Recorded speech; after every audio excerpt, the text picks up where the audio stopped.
Hello to everyone out there. If you can hear us, please give some kind of sign, some sort of blinking light out in the dark. Whether you're watching on YouTube or Twitch, or perhaps on the other YouTube and Twitch, which is technically an option now for those who have already made the venture out to the new frontier. But any sort of indication is great, loud and clear, excellent, cool, great, excellent, good.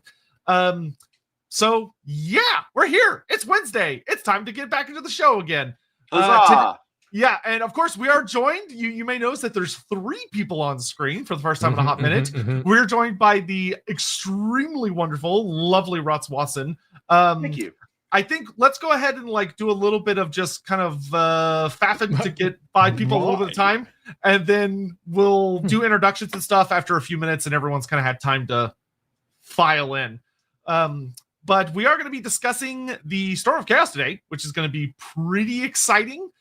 Something that I think a lot of people have maybe didn't get to experience live, but certainly have a lot of interesting memories about that may or may not be accurate, so to speak.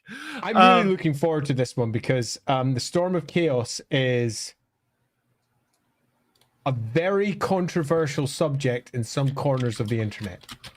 A very controversial subject. To the point that it's often brought up as the... That's the official term. By some players of some games. I'll get to that in my intro. Because I was on the receiving end of a great deal of vitriol and ire concerning the Storm of Chaos. Something that a lot of people might be surprised at, particularly if they came into Warhammer either at the time or after, because a lot of people look back on the Storm of Chaos with a great deal of fondness, and for a lot of it, rightly so. But at the time, let's say there was a controversy or two. Well, isn't it true, Andy, that the 2nd edition Warhammer Fantasy Roleplay was built around this event in the fact that the Storm of Chaos was basically the end of the timeline, as far as I understand, for 2nd edition WIFRA. Is that right? Correct. I'm going to be getting into that in my intro. Yeah. I have a lot of very strong opinions about what's going to be coming up on here. I do want to share 2 very funny anecdotes for me personally, though, which are not relevant to the story of the Storm of Chaos or the impact it had on the setting, but just 2 funny things I remember. Is that number 1, for anyone that wasn't here, this isn't super relevant to what we'll end up discussing, I think, later on, unless it becomes relevant. But this was a really funny situation, the whole Storm of Chaos, where GW allowed online submissions for who won, but they didn't have any kind of system in place to you didn't have to go to your local store and report it. You could just get on your PC at home, and just spam results. I remember being on Lustria Online, everyone being like, "All right, Team Lizardman, let's go kick the shit out of some Dark Elves," and we just went and spam the shit. I was like, "We won," even though none of us were playing games, none of us were going to our local store. We just rigged the vote in the favor of the Great Plan endlessly. Yeah, that in fact happened. And my contribution to this conversation today is I was actually at Workshop 21 years ago. Yes, a whole drinking age person ago. I'm so old. But I was actually at Workshop when this event was going off, and I was part of the team for the U.S. White Dwarf side. So we were tracking a lot of those submissions and updating things on the map and stuff like that. So this is a very interesting conversation today for me. And then it's gonna be fun. The second thing is that this was one of the most, and it has its legacy carried to this day, of the most absurd misunderstanding I've ever seen between the rest of the English-speaking world and the UK, because of the idea that Grimgor nutted Arcane, and everyone went, he kicked him in the nuts. No, he headbutted him. It's because no one else uses that term. No one else in the world says nutted for a headbutt. But we do. Fucking Brits.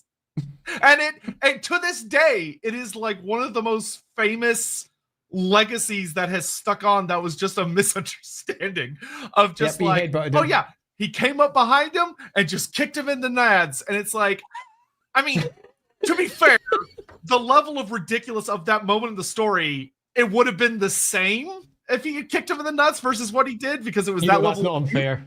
But no. No. If I'm right, it's Gav Thorpe who did the writing. It is for this, yeah. It was Gav. But anyway, I think we've given everyone just a good couple of minutes to get in here and figure out that we've started. So why don't we go ahead and do with intros? And something I'm going to start doing on these lore beards is that I've been listening to other podcasts and had the horrific realization that they're smart and realize that this might be the first time someone's ever been listening or watching their show. And they introduce themselves at the start of every episode. And the lore beards, we have never done that. Ever. True fact. You don't know who I am. Get out of here, heretic. We just assume you'll figure it out. Funny. To take us into today, hello and welcome to another episode of Lorebeards, our favorite little Wednesday episodes where we kind of get into different kinds of topics as opposed to focusing just on a pure lore perspective. We tend to go out more into like the real world effects or focus on more specialist subjects. And I, in case you don't know, somehow ended up here, am Loremaster of Sotek, also known as Ryan, whatever you want to do. I'm joined by the wonderful Andy Law, who, of course, is just gorgeous and intelligent in equal measure. Staggering, truly. And we're joined by a new special guest, Mr. Watson, if you would like to introduce yourself so everybody knows who you are and why you're here today. Hello, everybody. My name's Ross Watson. I've been involved in a lot of Warhammer adjacent stuff, like I wrote story text for the card game, worked on Warhammer Fantasy Roleplay 3rd edition, did a lot of work at Workshop, writing stuff for the US White Dwarf edition, and actually wrote some scenarios for today's topic, the Storm of Chaos. Plus a whole bunch of stuff on the 40K side, but that's not relevant, so I'm not gonna worry about it for now. Just I did a lot of stuff for 40K roleplay. That's all you need to know. Excellent. And please, people in the chat, do let me know if the audio levels are good. If anyone needs to be turned up or down, do let us know. And yeah, exactly, Professor Shop. Who are these guys? I've been silently here pretending I know all this time. I'm just too scared to ask. Legit. Yeah, but from there, Andy, feel free to take us away. Now, let's grab a couple of the chats first. Give it an extra couple of minutes before we go. That is normally what we do, isn't it? There's only a few in, so let's get them out of the way. Hannibal, hey gents, why are the Chaos Gods so much stronger than regular gods and quote-unquote racial pantheons? Is it due to having more worshippers? This just seems unfair. So we've discussed this more than once before. They, in Warhammer, are not. It's just that they impact the world in different ways. And they are justified in this stance if you go with what the High Elves say. They've got Azurin, for example, the divine creator that leads their pantheon, who banned all gods from interacting directly with the world. And the Chaos Gods kind of ignore that bullshit because they're Chaos Gods. And, they're like, I'm going to try and do everything that I can as they rattle their cage trying to get into the material plane. But the answer is, if we're being strictly true, in Warhammer, they are not. They're just gods. Have you heard of our Lord and Savior Sigmar? Yeah. There's good news. Yeah. One thing that I would say to this is I think an easy way to think of it when you're thinking about why does it, because I would agree that it feels like Chaos is significantly more powerful because they're a lot more active in doing things. Generally, what I would kind of recommend thinking of it is kind of imagine that everyone is playing a war game and everyone has access to nukes, but the vast majority of people know they shouldn't use the nukes because if they do, we're all gonna die. And then there's these 4 assholes over there in the corner whose goal is to destroy everything. So they don't care about breaking the rules and collateral damage and doing things that will disrupt the world and bring it to an end, because that's the goal.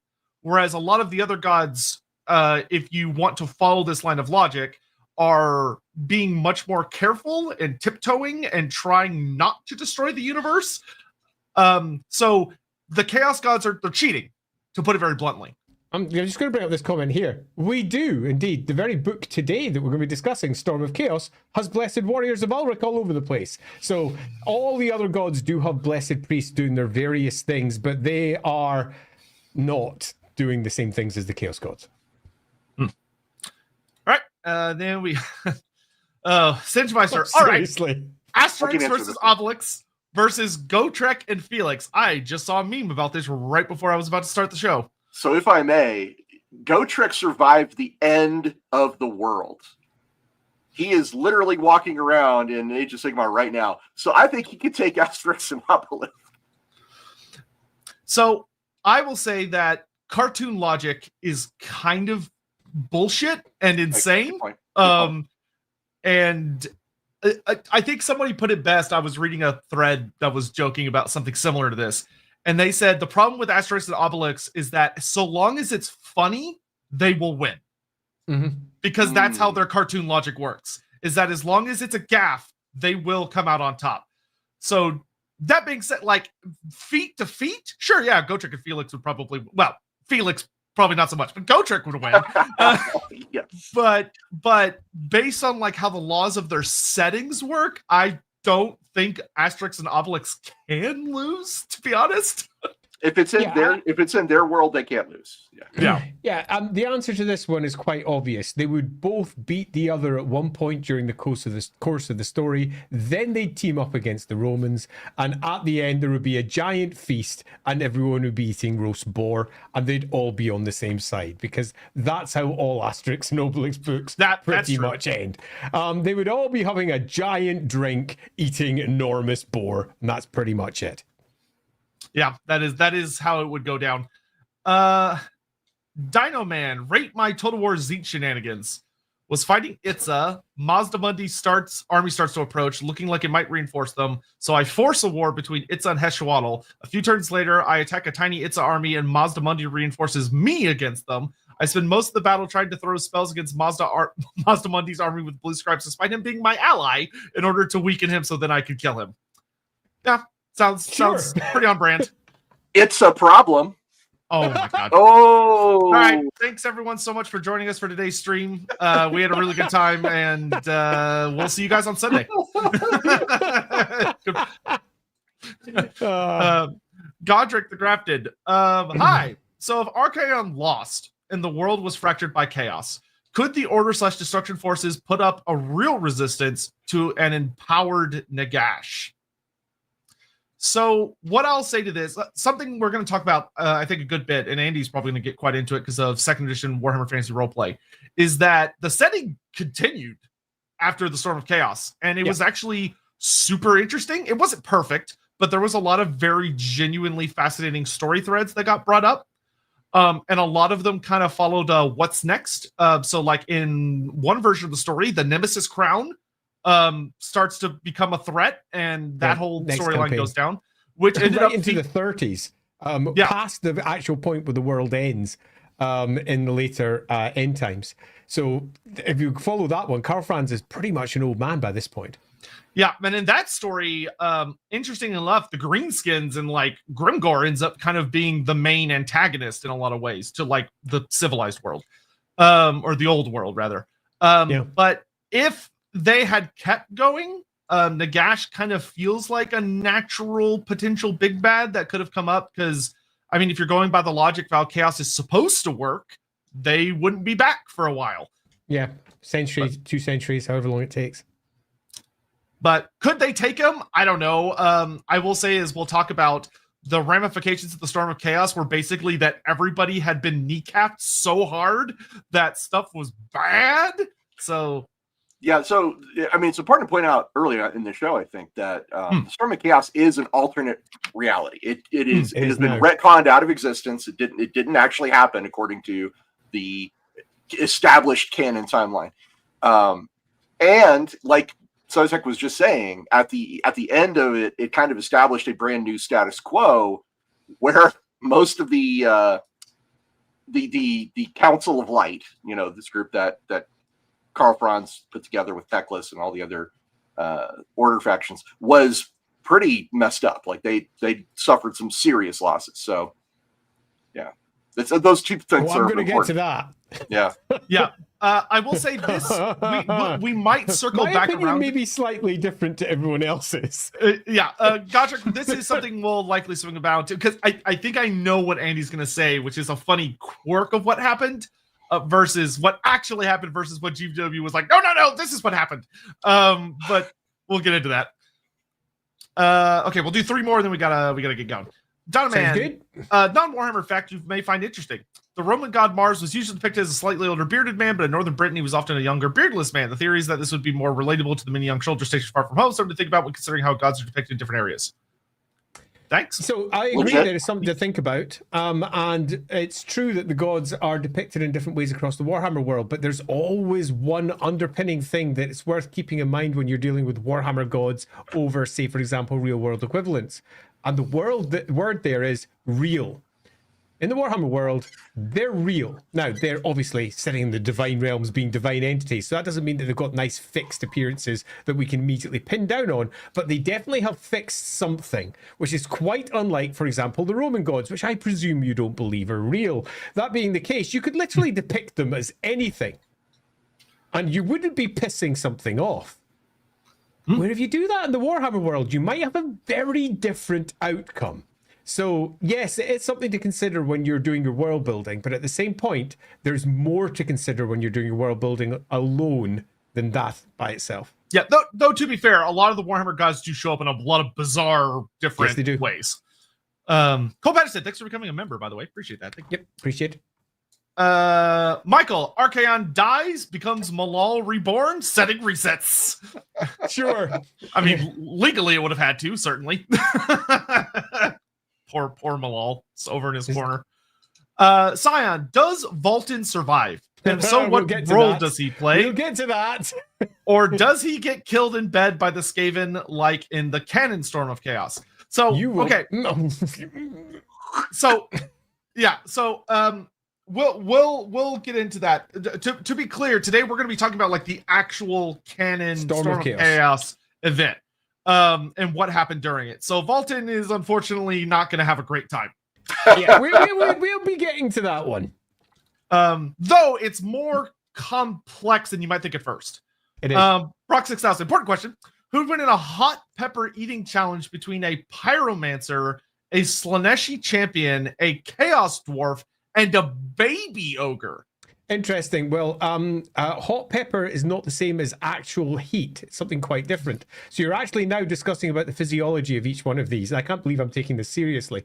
Pyromancers are noted for enjoying not just empirically hot, but also hot pepper style heat. So pyromancers are way up there. Slanesh champion, well, it depends on the type of Slanesh champion. Some will be all into this shit. Others just wouldn't at all.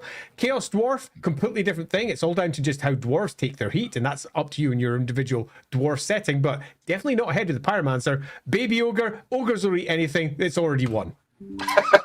Yeah. I would note that it's like obviously a fire belly would sweep hard. But I don't think any ogre will sweep hard. What? Any ogre. Oh, yeah. So what I was gonna say is, the thing that separates a fire belly from the rest of the ogres is not that they can eat spicy things. It's that they can eat lava. Actual fucking magma and lava. When it comes to just hot food, yeah, no, the ogres will eat all of the hot food and then the other competitors and be declared the winner. For the Great Maw! Yeah. All right, and then the last one, Cole Patterson. It's like seeing three levels of a Pokemon evolution.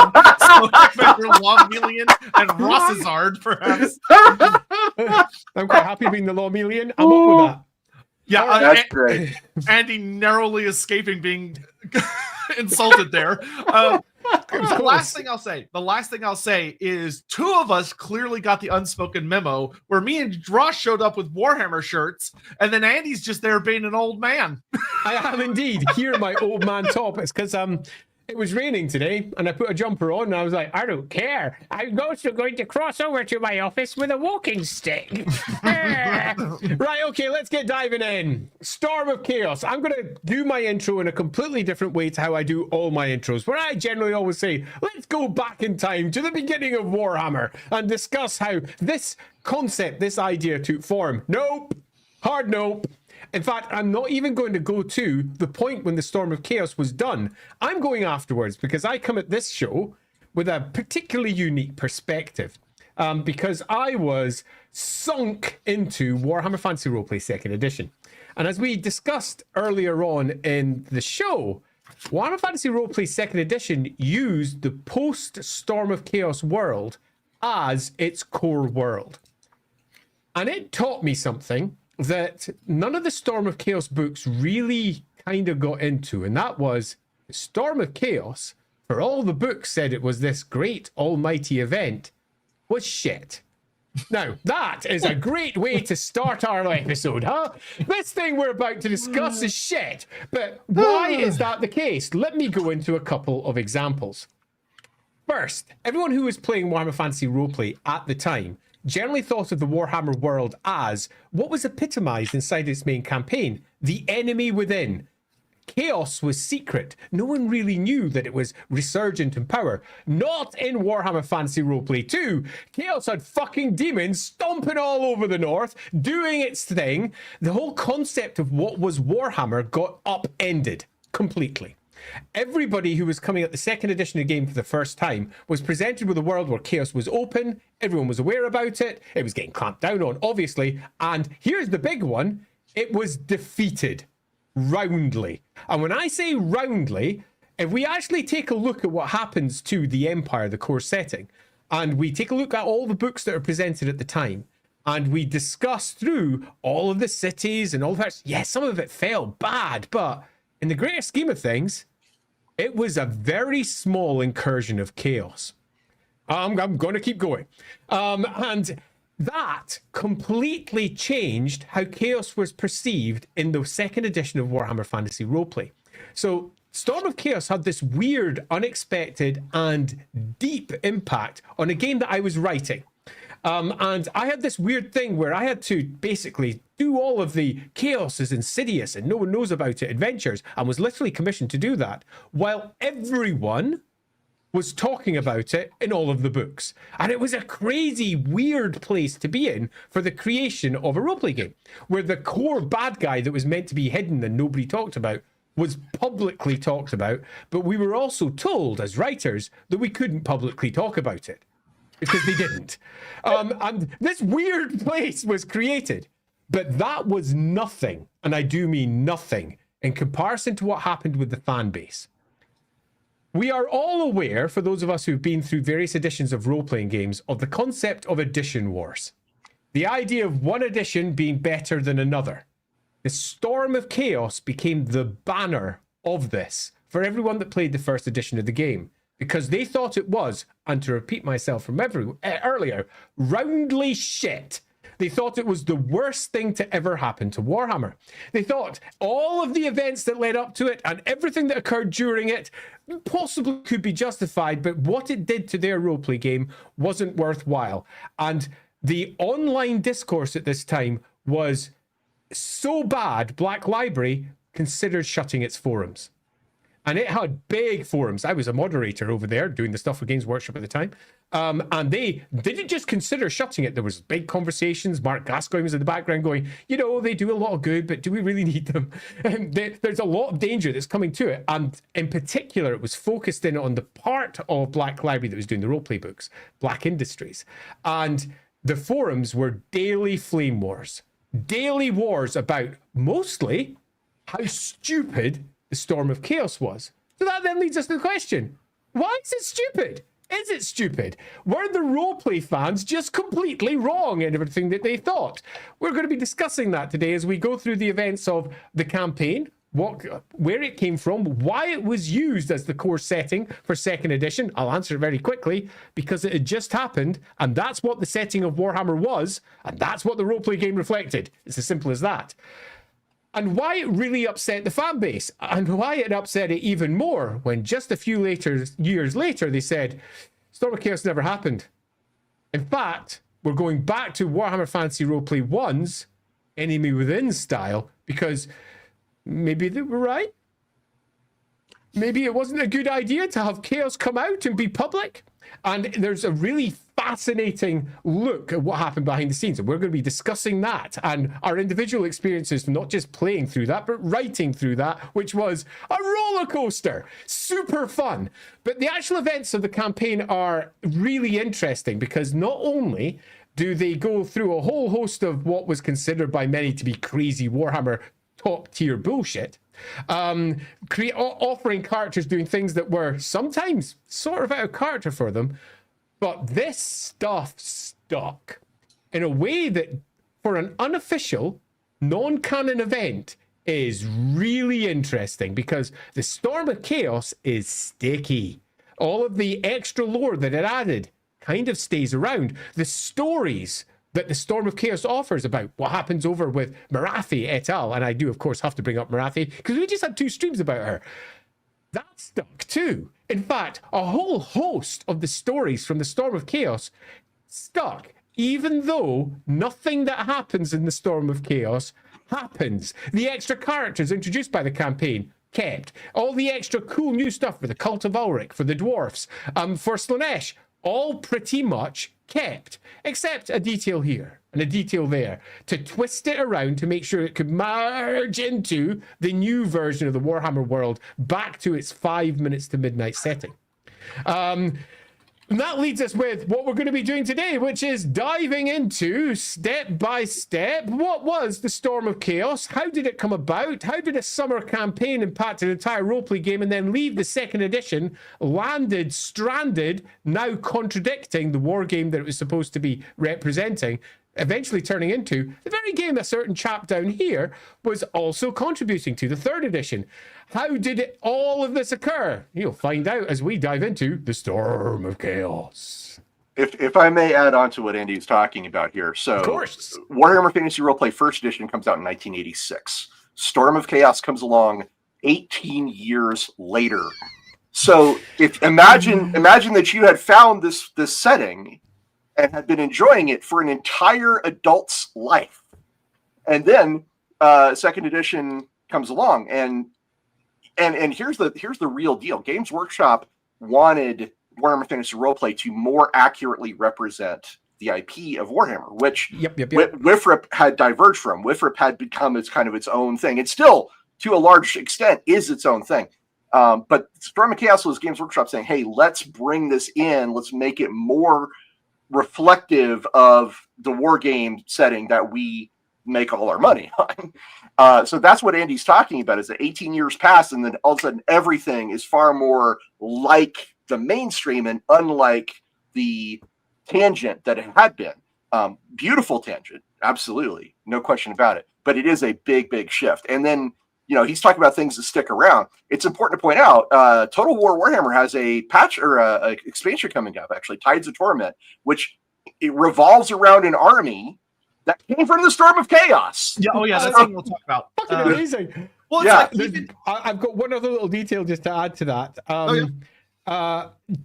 To give you an idea of how much fun it was on the second edition, after about the first 8 books, this ruling came down. Don't mention the Storm of Chaos.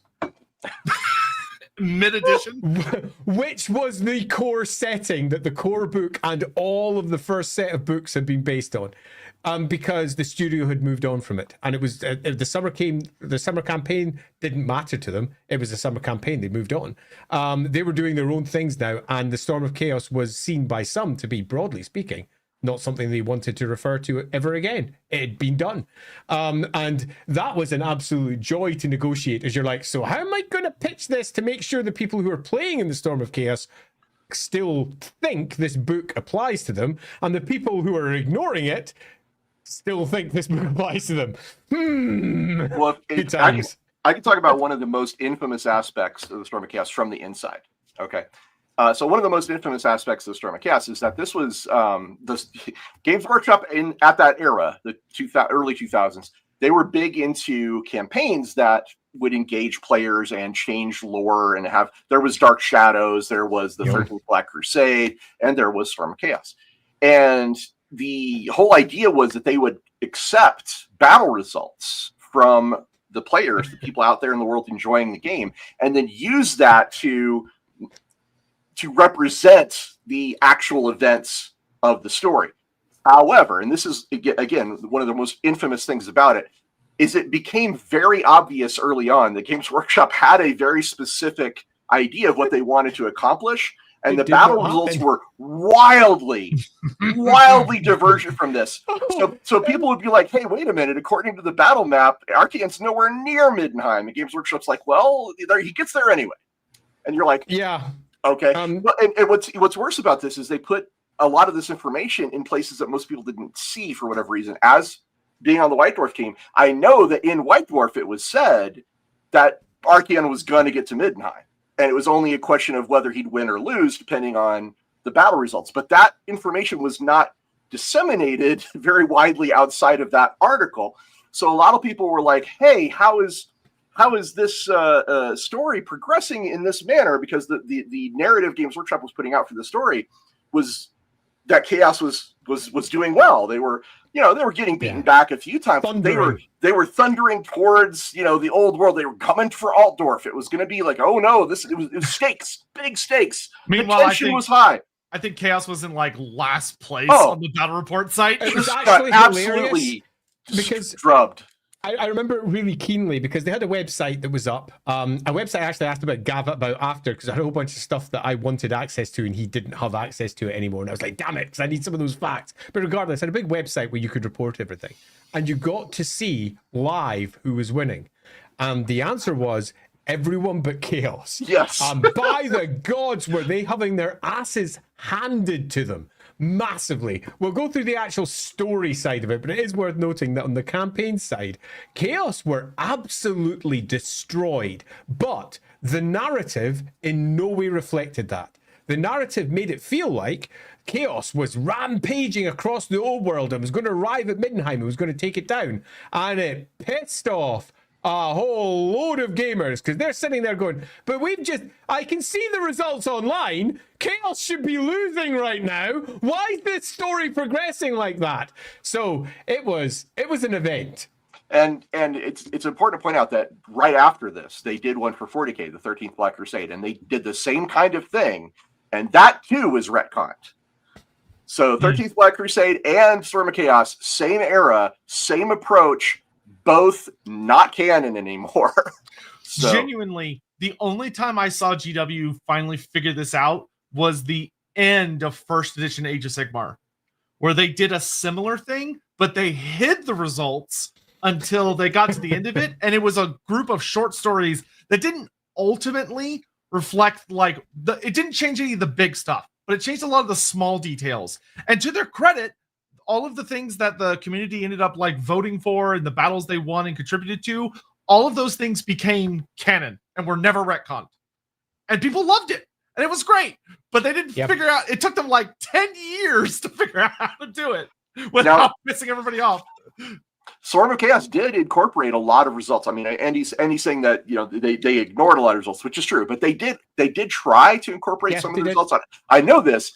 And unfortunately, the incorporation of those results all kind of backfired because it made the ending that much more nonsensical. Grimgor showing up at the very end. We'll get to that. But he was nowhere near there. But the reason he showed up there was because they wanted to represent how well the Greenskins had been doing in the battle map, and they didn't have any other narrative way. Or I guess they didn't. I don't know. But they felt this was the way to represent it narratively, was have Grimgor just suddenly show up at the end and be amazing because he's Grimgor. Nothing.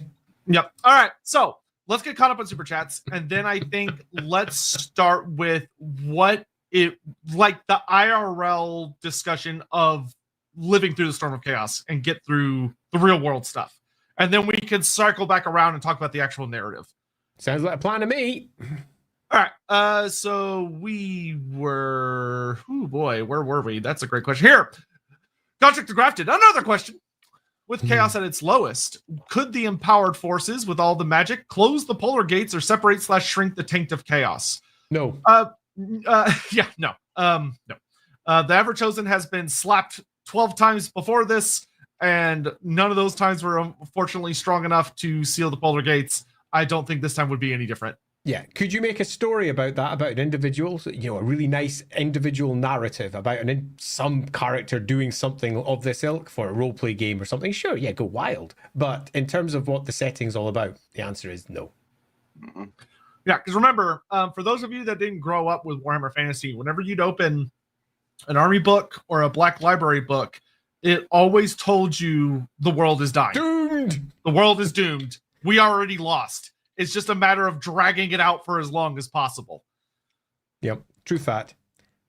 Darius, hi guys. Some more. Oh gosh, who would manipulate who if Morathi met them? I guess we're still doing this. Okay, sure, Darius. Thanos, Apocalypse from X-Men, Ozymandias would get whooped. Brainiac, for me, no, yes, maybe. Thanos definitely not. Thanos is in his actual comics. Thanos is a horn dog. Morathi would get him so fast, so fast. Like I heard you like ladies who are into death. Yeah. Oh, done. Apocalypse. Get him a copter. Yeah, Apocalypse. Probably not. Apocalypse, like, he has an agenda, and when you have too easy of an agenda, it's easy to manipulate you, and Morathi's really good at that. Ozymandias, he's just a man. He's fucked. He's just a man. He's a clever man, though, but yeah, he's fucked. Brainiac would probably be relatively hard, because he's a very alien machine presence. He's weird, and he does not desire normal things. So I'd put that under a maybe. Fair. Yeah. Sure. Skylar Martin, if we're getting into alt history, would you say the Storm of Chaos has a point of divergence, like how real world alt history fans pick a crucial moment to change? Okay, so what I'll say is, if you're going by the canonical timeline, including the end times, not really.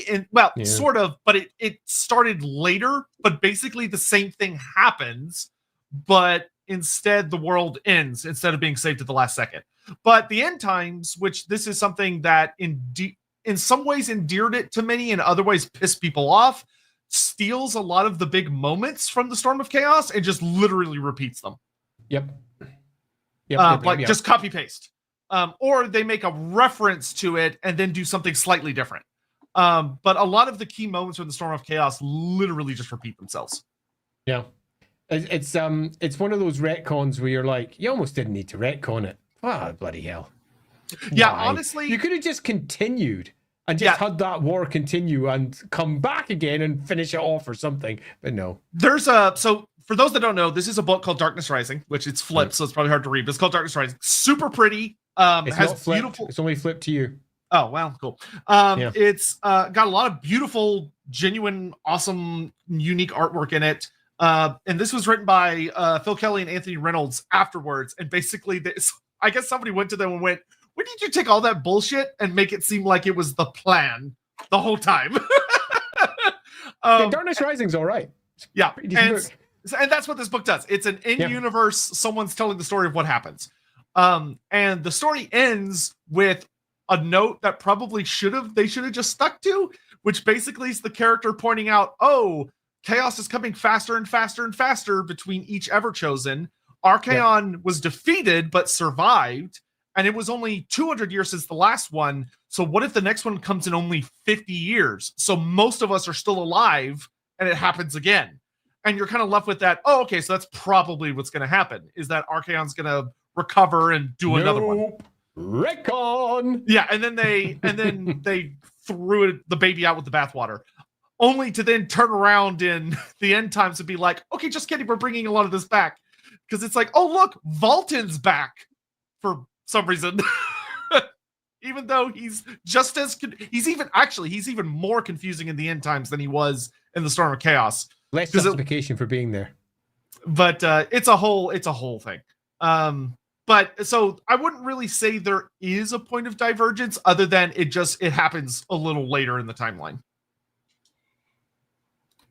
Dynaman, so this is the classic GW thing of, we need a big event that's awesome, but also we can't have stuff change too much because people want the setting to be what they are always familiar with. No, actually. In some respects, it was the opposite. It was Games Workshop having a big event that was awesome that did change the world, and they moved on from it as they moved into their next campaigns with, say, for example, the Nemesis Crown, which happened after the Storm of Chaos. The roleplay game picked up after the event, so almost the opposite, which is one of the reasons why so many people were peeved when Games Workshop went, actually, no, and just retconned the lot. It was a choice that upset a lot of fans, and upsetting your fan base is always a great idea, right? Yeah, I mean, I remember being a Blizzardman fan. Well, I loved everything, but Blizzardman, of course, my boys. It was really tragic. The 6th edition was super fun. 6th edition was a great time for Warhammer Fantasy.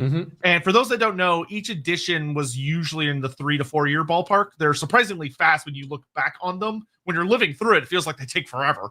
But when you look backwards, you're like, oh shit, there's like barely any time between editions. But I remember the 6th edition Lizardman book has all of this really cool stuff about Albion and the Lizardmen going out into the world, and they're doing things and they're encountering other nations. And then 7th edition completely, because they didn't just get rid of the Storm of Chaos, they got rid of everything that led up to it. So Nemesis Crown, gone. Storm of Chaos, gone. Albion, gone. They threw all of the summer campaigns out, which sucked for people like myself that really, really love them. Well, it's important to the. Oh, cool. All I was going to say is to add on what Sotek's talking about. The Storm of Chaos really marks a transition point for Games Workshop in general. Behind the scenes, you got to understand this is the time when they shifted away from their roots as a studio of guys, making stuff for fun into a real corporation with real executives. And one of the big shakeups, obviously, was on the 40K side when Andy Chambers left right after the 13th Black Crusade. So this is a period of turmoil for the company.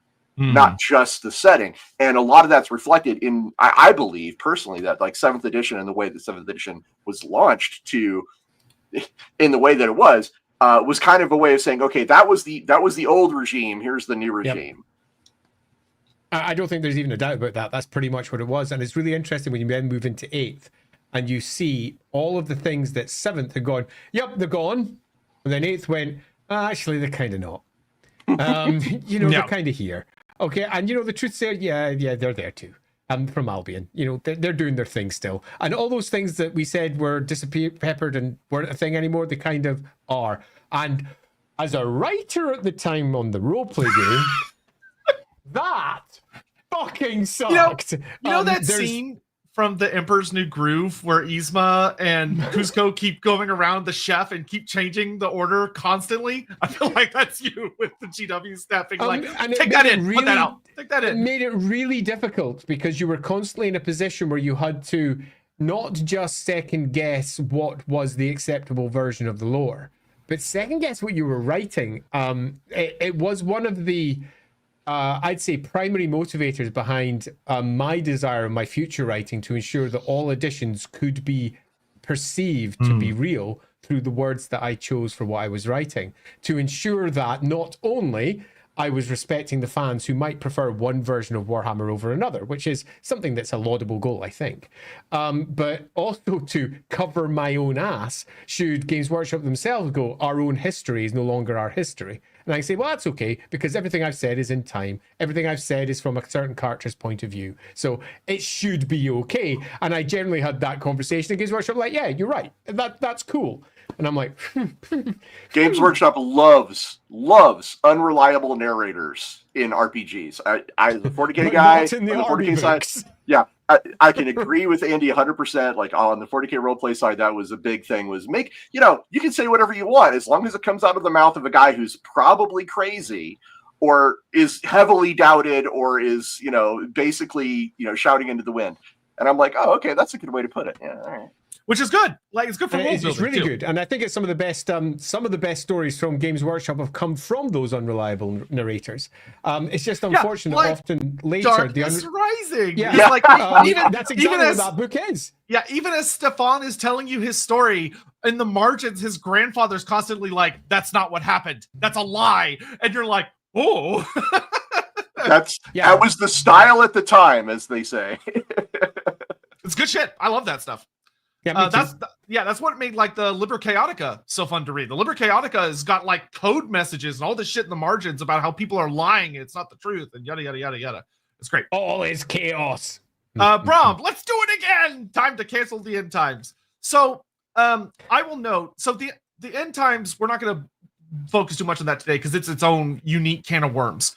But as much as a lot of people would love to see it quote unquote canceled, it has been slowly but surely being retconned by Age of Sigmar, where Age of Sigmar is constantly doing little edits and little changes to make it, frankly, a better story generally, because they're pulling story threads from it and trying to do things with it. And the big thing that I think a lot of people get too caught up with GW, and a lot of people hate this. I used to hate it since I've worked with Andy as much as I have. It's something I've actually come to prize about the setting, is that nothing is immutable. Nothing. Like anything could change. Anything could shift. Especially if it can sell a mini. Yeah. Especially though, I mean, there are a lot of times you think you're like, oh, Games Workshop would surely do this because it'll make them more money, and then they just don't for some illogical reason. But it is what it is. If I can, I've worked on a lot of different IPs. I've worked on Lord of the Rings. I've worked on Star Wars. And I can tell you that other IPs are far less flexible because that Games Workshop, I believe, is handling their IP in a way that is probably far away and above in quality compared to a lot of these other big franchises that you hear about. Because the Lord of the Rings is written in tablets of stone. Nothing will change. And getting things in between the lines that Tolkien wrote is really hard. I mean, look at that animated film about the Rohirrim. It's great. It's really great. But they had to write it in the margins around Tolkien's words. And Star Wars has gone through a whole lot of changes over the years. So let's just say I like the fact that everything's immutable because it allows for greater creativity, allows for more interesting stories to be told. So yeah. All right, we're gonna do two more, and then we need to get into a topic. Scion, slight tangent. And thank you. But how many Storm of Chaos lists are left to add to Total War now? We've gotten the Clan Action list. Yep, that's in the game. Slayer Host. Yep, that's in the game. And now with Tides of Torah, we have the High Elf Sea Patrol. Yes. What else is there left beyond various individual units? So it actually doesn't just stop there. We also have Be'lakor's Shadow Legion. We also, even though it doesn't work the way it's supposed to, and I'm going to die angry on that hill until they fix it. We also have Morathi's Cult of Pleasure from the Storm of Chaos. We have Grimgor's Wa from Storm of Chaos. Actually, I think as of Tides of Torment, we have every single sub-faction except Middenheim. Yeah, because we've got the Slayers too, and Slayer Host, totally. Middenheim, so, I think that's it, yeah. Interestingly enough, Storm of Chaos introduced 2 units for Chaos, one of which has become ubiquitous. It's in everything, including all over Total War, and the other is almost forgotten. The one that's ubiquitous is, of course, the Hell Cannon, which is everywhere, and the one that's basically forgotten is the Flayerkin, which are these weird mutants that have chains and hooks, and they're good for climbing walls. I will never forget wheel climb Middenheim unit. Yeah, I will never forget the Flayerkin because of Warhammer Online Age of Reckoning. Because if you played a Chaos character, the first dungeon was just the Colosseum fucking swarms of Flayerkin, and they're horrible. They're everywhere and they suck. So because of that, they got burned into my brain. But that being said, Total War, I would not be surprised to see them one day. Could happen. Ricky Chapman. We, of course. Oh God, Ricky Chapman. What is it this time? Ricky? What is it this time? We, of course, played a Wolfrup campaign during the Storm of Chaos, which was manning a cannon that had plenty of powder but no ammo for it. So we had to load anything that could be used, such as helmets full of rusty nails, cow bones, and a brick. Hey, nice. I mean, that's, if anything, that's just realistic. Yep. It sounds perfect, Ricky. Yeah. The Storm of Chaos was a core setting for a chunk of campaigns because it was the core setting, obviously, for the second edition of the book. So tons of people used the Storm of Chaos and the after effect of war and what it did to the Empire. And it made for a really interesting setting for those that were willing to give it a chance. Which post-war can be awful. Yeah, which is a perfect segue for the next discussion, which is how the Storm of Chaos impacted the setting. From a what's going on in our world, people trying to deal with it perspective. I think one of the things that's really interesting, and people that are new to the setting don't realize they're going to impact it until they do, because it's unavoidable, genuinely unavoidable. Let's say that you like to read Black Library books and you're reading through Gotrek and Felix. Gotrek and Felix assumes, because it was being written at the time, that the Storm of Chaos storyline was the canonical storyline, which is why you may notice that when you get to Giant Slayer, you're doing the Albion Crisis, the lead up to the Albion Crisis. And then you get to Manslayer, which is purely about the Storm of Chaos. It's literally about them making cannons to put on a Zeppelin, or the Thunder Barge, to send up to Vindenheim so it can fight Archaon. And Gotrek's like, I'm going to fight Archaon. I want to kill Archaon. And that's the whole point of the book. And then the Gotrek and Felix series kind of stopped for a little bit. And then it came back with Elf Slayer and was like, so 20 years have passed somehow. Time has passed. And we're not going to worry about any of that stuff that happened in the last 2 books because we got other stuff to deal with. Well, that's also an author change, because it was William King up to Manslayer, and then post that it's not William King, it's Nathan Long, and it's Nathan. Maybe another a couple. Is it? I think there's at least one other author in there, but at that point, and Nathan takes for a good few books first. Yeah, totally, it's Nathan for a while. And for a lot of people, that can be jarring, because that's how all of them were. I mean, one of my favorite books from Black Library is a trilogy called The Black Hearts, and it's basically Nathan too as well. Yes, I believe so. It's kind of like almost like a dark comedy D&D over the it's basically 3 D&D campaigns over the course of 3 books, and it is almost purely dealing with the aftermath of the Storm of Chaos, and like how people felt about it and what it's like living in the world with like all these things that have happened. Yeah, and it's really great and an awesome read. But if you had someone read it during 8th edition or nowadays, they look back at modern Warhammer Fantasy, what it ended on, they go, this book does not make any goddamn sense. Yeah, and the impact of the Storm of Chaos on Black Library cannot be underestimated, because every book for approximately 5 to 6 years used it as the core setting, much like all the roleplay books did during the 2nd edition of the game. And it became the core setting of Warhammer for so many people. So the people who came beforehand saw the Storm of Chaos as this weird imposition that ruined their setting. Then all the people that came in during this time were like, this is the setting. Chaos is front and face and before everyone all the time. Warhammer has changed. And then they changed it back again afterwards. And it's really impactful, but at the same point, sort of just frittered away, while simultaneously, as we move towards the end, just gets recreated again. It's an odd event in general, and as we go through the individual steps for what actually happens during the Storm of Chaos, you'll see both how this is basically just the end times, isn't it? Yeah, except it goes wrong for Chaos. Yeah. And they lose. Yeah. One of the biggest differences between the end times and Storm of Chaos, and I think this is something a lot of people forget, the Storm of Chaos was really just a resetting of the status quo, whereas the end times was literally, that's it, it's the end. Resetting of the setting. So there's people who will love the Storm of Chaos simply because it does not destroy the old world, and there's going to be people that prefer the Storm of Chaos, the end times, because it does what it says it was going to do. So it's important to point that out. So one thing I'm actually genuinely curious to hear from y'all's perspective, because this is not something I often get to ask people, because I'm considered old by a lot of Warhammer standards, and I'm not. No offense. Move on. No offense. So obviously there had been summer campaigns before with like Albion. But the Storm of Chaos was different. I mean, just looking at the quality of, I'm not going to go over and grab it, but the Albion book is more like a magazine article. It's like really paper thin. This is a serious book. Like, this is an army book. It's more than that, though, because the Storm of Chaos and its eventual outcome changed the core setting of Warhammer. And we've said it before, but the Empire is pretty much the core setting of Warhammer. That has all the other factions, but like 80% of the stories take place in and around the Empire.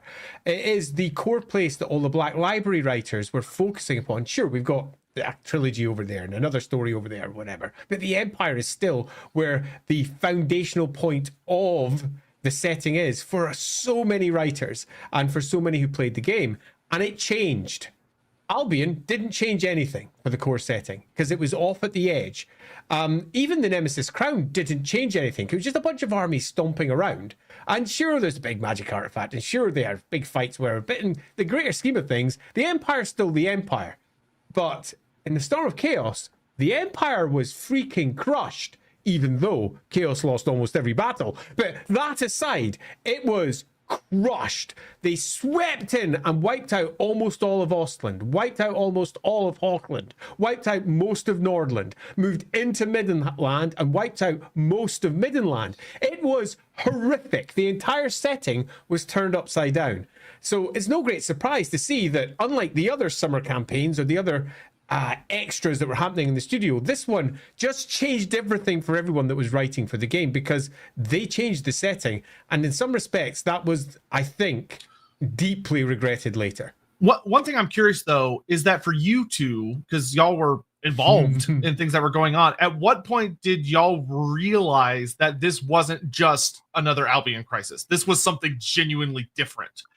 So yeah, again, insider perspective here. I was at the headquarters in Glen Burnie, Maryland for US White Dwarf, and the transition period had really begun. Games Workshop had gone from a place that could make little magazine-like inserts. You know, that was something that they could do. And they'd become so profitable that they had grown their business, and they were expanding all over the country, all over the world with their retail stores and everything else. So they were pouring money into production, which is why the army book for Storm of Chaos is an actual army book and not just a little magazine insert, because they had the money and the manpower, and they were growing, and they really wanted to flex a little bit. So that's one of the reasons why it was different. Also, it's important to point out, this was the first big campaign that they had done that was fully supported by the internet.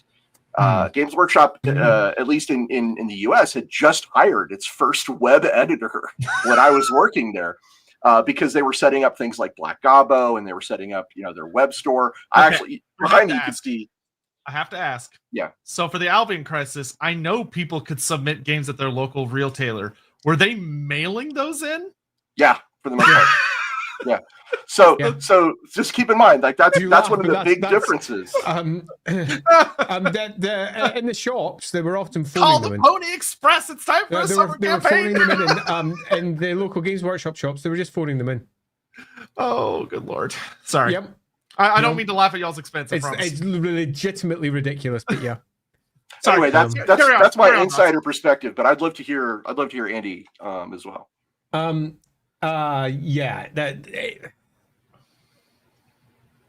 Games Workshop is, as a company, not just as individual writers, but somewhat prone to hyperbole, where they will claim that the next thing, whatever it is the next big change.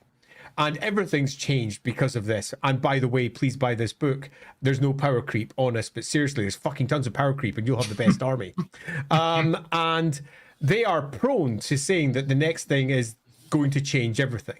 So when they say that about the Storm of Chaos, and they did, it was quite clear in the fiction that they intended to make a big impact on the Warhammer world. Look how big this entire thing is going to have. At the time, pretty much no one believed it, and no one really cared. The roleplay game didn't exist at this point, so all the people who were playing the first edition of the game ignored it as a battle thing. It just wasn't something that they needed to worry about. And the battle game, it was just another thing. Nobody in the battle game really cared if the setting changed that much, because they're too busy playing games, and they're not really focused upon what the setting offered. What really changed it was the commissioning of Warhammer Fantasy Roleplay 2nd Edition, and the decision it had to make as to what its setting was.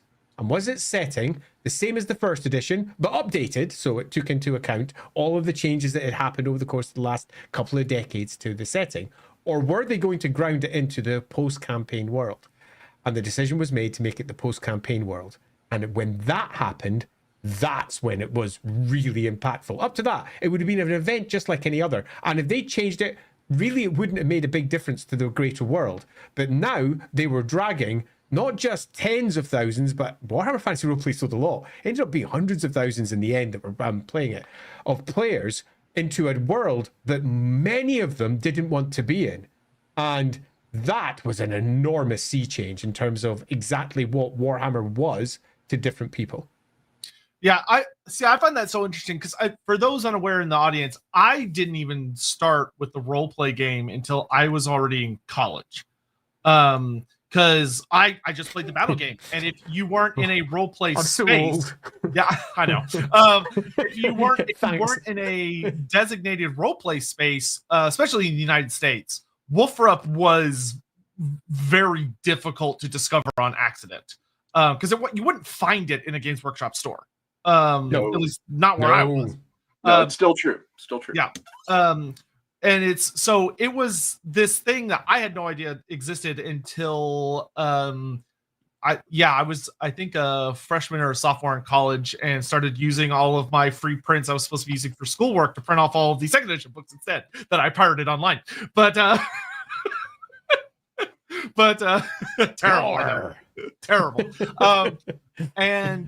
And it was fascinating. My work, god damn it. But it's funny that like from a battle game perspective, I only experienced like Storm of Chaos and its repercussions and how people felt about it purely from the tabletop game. I had no pulse whatsoever on the roleplay game, where it was, to put it bluntly, significantly more dramatic, because it was such a sudden change on something that hadn't changed in a really long time. Yeah. And it was also a community that had been supporting the first edition of the game in a fashion that was deep, abiding, and well loved. That when the second came along and basically said, you know everything you know, it's no longer the case. When I say Edition Wars raged, it was awful on the Black Library forums. I mean, truly, truly awful. And it was a fun time. Great to be around. Yeah. All right. From there, let's grab some more super chats really fast, and then we can start talking about like actual what actually happened. Yeah, quite. Yeah. Because oh boy, is there a lot. Sean Schultz, is Gelt the sponsor of the new channel? God, I wish we would have so much more funding if we had Gelt as a patron. Even if Andy doesn't like him, I would take a gold wizard. He's got a cool mask. He does. He looks great. Erzin, as someone who started the Warhammer journey with Warhammer Fantasy Roleplay Second Edition, is very interesting to hear about the reactions of people that were fans of the series before it. Same to me. I cannot. So Erzin, it's really fascinating. For one thing, Warhammer Fantasy Roleplay 2 has this abiding nostalgia sitting around it, where everyone's like, "Oh, it's one of the best editions ever." It was hated. Everybody hated it when it was released.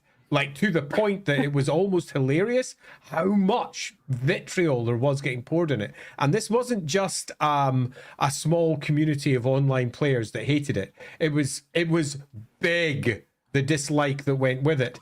And the only way it kind of survived was doing exactly what it did. It ditched the Storm of Chaos. It brought about books that matched the setting far closer in a fashion that suddenly it broadened out heavily. Books like their Chaos book and the Divine book led it in a very different direction to what had come before with, say, Ashes of Middenheim, where Ashes of Middenheim was basically half of it was Storm of Chaos, Devastation of Middenheim. I can't express how much that book was hated by so many people.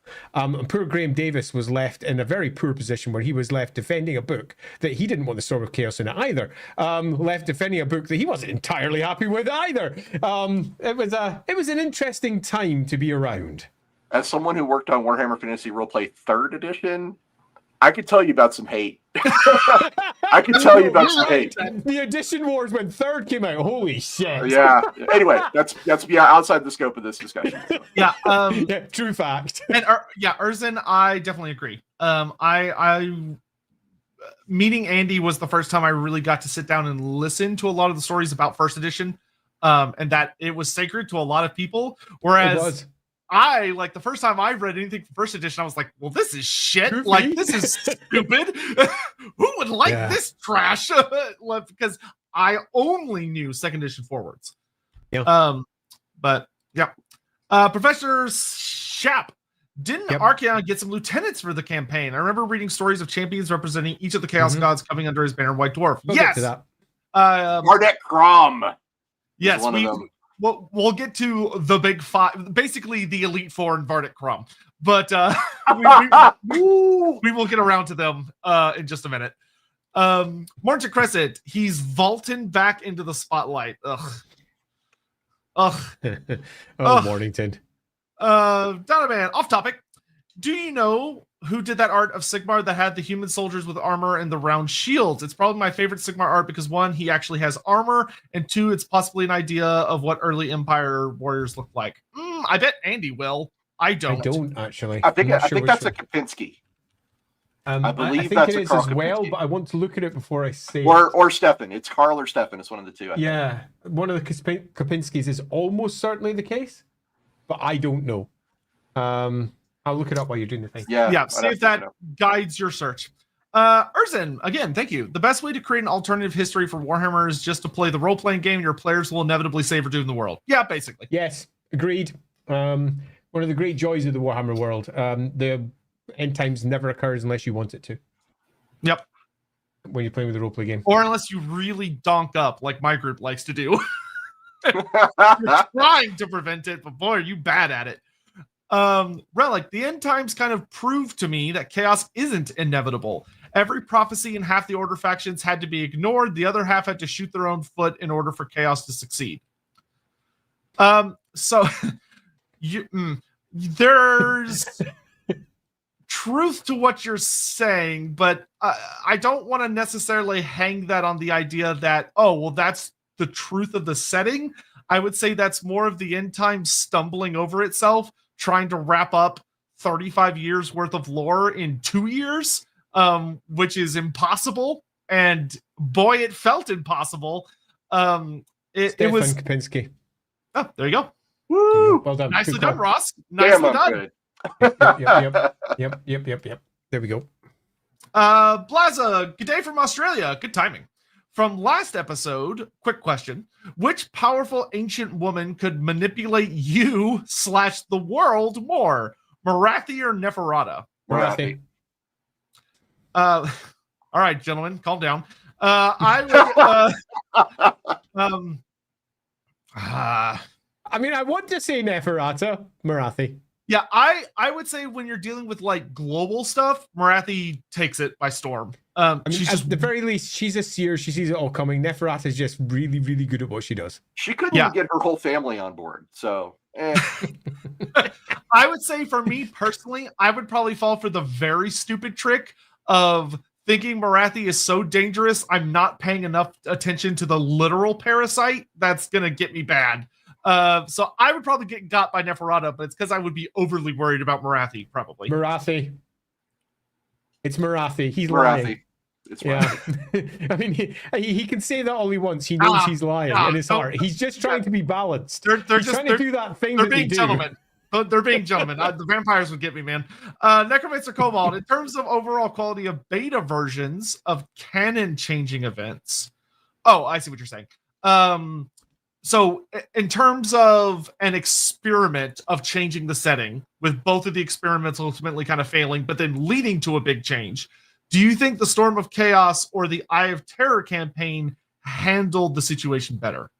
Ooh, okay. That's hard. That's a genuinely difficult one. All right, I'm going to launch into here and say, I'm biased, obviously. Look at my hat. I'm biased. But I think the Eye of Terror campaign was handled a little bit better because it came after, and they were able to see and course correct from some of the issues that cropped up during Storm of Chaos. And Storm of Chaos's ending, which we will get to, has a lot of really dumb things in it.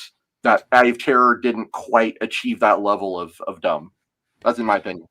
I don't think you need to call that your opinion. That's pretty much objective fact. Yeah, I would say I'm trying to be balanced, but no. Storm of Chaos is bullshit. I would hard agree. Despite the fact that, as much as I hate to say it, 40K is significantly the more popular setting. The Storm of Chaos is far more heavily memed on and remembered. Like it solidified itself in pop culture for the Warhammer community because of how fucking goofy the ending is. The Eye of Terror did not manage to do that. Well, that's almost a saving grace, though, that like people remember the Storm of Chaos. They don't really remember the Eye of Terror. So, I mean, that's. I guess it would depend on. I guess it would depend on what your goal is when you're trying to evaluate which is better. At least I was remembered, says the Storm of Chaos. It's true. But you have heard of me. Yeah, exactly. That's exactly what that is. Yeah. Hannibal, just a reminder that I got dumped on April Fools and would like a Blood Bowl stream at some point. I mean, Hannibal, you're trying to emotionally blackmail us here. But I'm not into blackmail, but I feel very sorry for you, though. So dumped on April Fool's Day.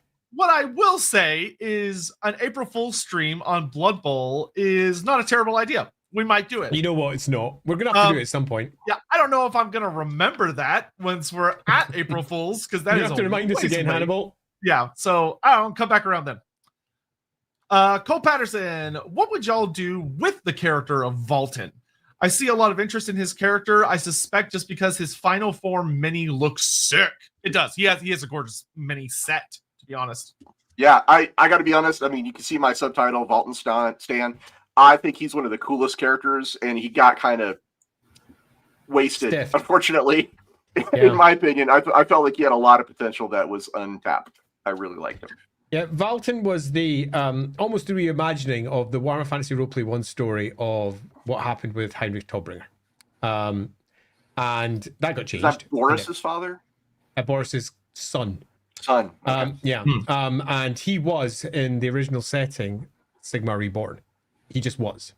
And the idea of Sigmar Reborn became an abiding theme for many Warhammer writers from that point onwards, because it was something that got retconned out of existence, because in that world, the Enemy Within of the first edition, he becomes Emperor. And then retconned come 4th edition of Warhammer when Karl Franz is back as Emperor. And everyone's like, but what the fuck? And now he's riding a griffin? Where the frick did this come from? There has been many a controversy with editions in Warhammer. And the idea being brought back of Sigmar Reborn in some fashion was actually surprisingly popular for an idea they then killed. Not that I'm saying he dies. We'll get to that. Yeah. So what I would say is I, generally speaking, enjoyed Valten in the End Times more than I enjoyed him in the Storm of Chaos. Yeah, I think so. And it's mostly because, as we'll kind of talk about, I very much agree with Andy, but it was this awkward... there was a lot of weird push and pull in the Storm of Chaos between the being like, Karl Franz is the big, awesome guy in the Griffin with the hammer. But now there's this other kid that needs to have the hammer. There was a nice political undercurrent. Yeah, which made for an interesting story, and the Storm of Chaos kind of handled it, but also stumbled over itself, and then they did something stupid with Valten, which we'll get to in a minute, that really wasted him. But it gets picked up by the roleplay game as well, where the split with the Cult of Sigmar because of Valten, and also the split between Esmer, who was the lead of the Cult of Sigmar, and on the other side, the return Volkmar, who we will be discussing, because fuck me, that was a story, sitting over on the other side. But that causes a fundamental schism in the Cult of Sigmar, where Esmer flees from the capital, even though he's the Grand Theogenist, and Volkmar returns, and we end up with almost an anti-pope situation, if you know anything about the history of the Catholic Church, where we have effectively two Grand Theogonists. That's a great story, because it brings some conflict to the great monolith that many perceive the Cult of Sigmar to be. And it was a really nice thing to play around with, but again, retconned. Yeah, but so what I will say is I really liked in the End Times that they ran with this mortal reincarnation of Sigmar. He's got the birthmark, and he's literally just like a blacksmith's boy, and he kind of shows up and starts killing chaos guys. Everyone's like, oh, that guy knows how to wield a hammer. And Luther Huss is like obsessed with him, and there's this whole really nice storyline. Unfortunately, like a lot of the End Times, his story got rushed. And it was really good in Nagash. Like when you read part 1 Nagash, Valten is handled beautifully. I don't care what anyone says, he's handled beautifully. The Nagash book in general wasn't the worst. Yeah, Nagash was a lot of fun. It had some bad parts, but most of it was really good. Then book 4 happens, goofy bits, where they literally just fast forward through all of Valten's progression, and he's like a completely different person. And he's okay, but once again, they make an allusion to the Storm of Chaos where he dies pretty much the exact same way, and that he dies unexpectedly is the way I'll put it. And now he does get to kill some named characters, which is cool. Like he kills Wolfric the Wanderer, he kills Count Mordrek, he kills a couple of like really famous Chaos characters. And Archeon's horse. Yeah, oh yeah, Don't forget that demon steed. Yeah, he bonks Dorger. Oh well, he kills Dorger, I think, at the Storm of Chaos. In the end times, he wounds Dorger, and Dorger is killed later. But we'll get into it. I'll say I like the end times version more, but I think treating him as like the mortal reincarnation and allowing that to introduce all of the political turmoil that it does is great. Especially if like you've been watching LAWhammer. If you decide to run with, I think, the very realistic storyline of Galmaraz may not actually be Galmaraz, and what is the confusion and the horrors that are unleashed because of that, Valten is a very natural character to step into the story. He fucking is. Oh yeah, Andy. What's the name of Archeon's big battling ram to get through the gates? Oh, I can't remember. I can tell you. Yeah, what is it? It's Garl Mortez. Mortez. Garl Mortez. It's Galmaraz. It's just my It's God, Garl so Mortez. Stupid. It's hey, welcome to the Storm of Chaos. I feel like Storm of Chaos. I know that was a group of writers laughing and being goofy, but I love the idea that there was this group of Chaos Demon Smiths sitting there going, "What if we named it like Galmaraz?" Just being funny. idiots. Oh man, someone could make like the Office series about Archeon dealing with all of the shenanigans of the Storm of Chaos, and it would be a very funny, honest to God, funny show. Steve Carell is the ever chosen. Yeah, the horrors of goofball underlings. Yeah. Also, for anyone that doesn't know, with the whole final form thing, Valten is the only character I know of who, in the same edition, had 3 separate minis. Separate miniatures. Yeah, which and they were all represented bangers. They're all Good great. miniatures. And there are different points of his development. I will say, that boy grew a beard faster than any other man on the face of the earth. Like, he goes to full glorious dwarf level beard in like a snap. Months. And he's like 19 years old to begin with. Valten is a man of culture. Yeah. Blasu, for this episode, may be different in 40k and fantasy, but is Nurgle the god of despair / fear of mortality in an emotional concept? Is he the god of disease, being a more physical thing that doesn't have emotion, or is he both? Yes. So in 40k, I will say this: it's a bit of a misnomer to think of Nurgle as the god of disease, because in 40k, at least, the Chaos gods are kind of twisted virtues in a lot of ways. Like you could look at Nurgle as the god of disease, and certainly most of the miniatures you're going to see represent that aspect of him. But is he really the god of disease, or is he the god of life in a way that's really twisted? Just like Chaos is, or Khorne, is he the god of honor and or honorable combat that's really twisted in a weird, like fun and also like full of drugs way? You can look at it in a different viewpoint. But yeah, we had a discussion about the Realm of Chaos. You can go look at that, where we talked about the origin on the LAWhammer channel. Right, LAWhammer channel, where we talked about like a Brian Ansell coming up with a lot of this stuff for Chaos out of Michael Moorcock. And so the gods of Chaos, at least in the 40k side, again, it's a bit open to interpretation, although it is not wrong to say he is generally perceived as the god of disease. Yeah, he's all those things and more. Yes. Yeah, fantasy is not nearly as I would say attached to the idea that all the gods are emotional aspects. It allows them there's a lot more physicality to their domains. I'll put it that way. Arch Warlock, unrelated, but thoughts on the new AOS Hatchet lore. Intrigued, and I'll leave it at that. Yep, I'm really looking forward to seeing more. Ditto.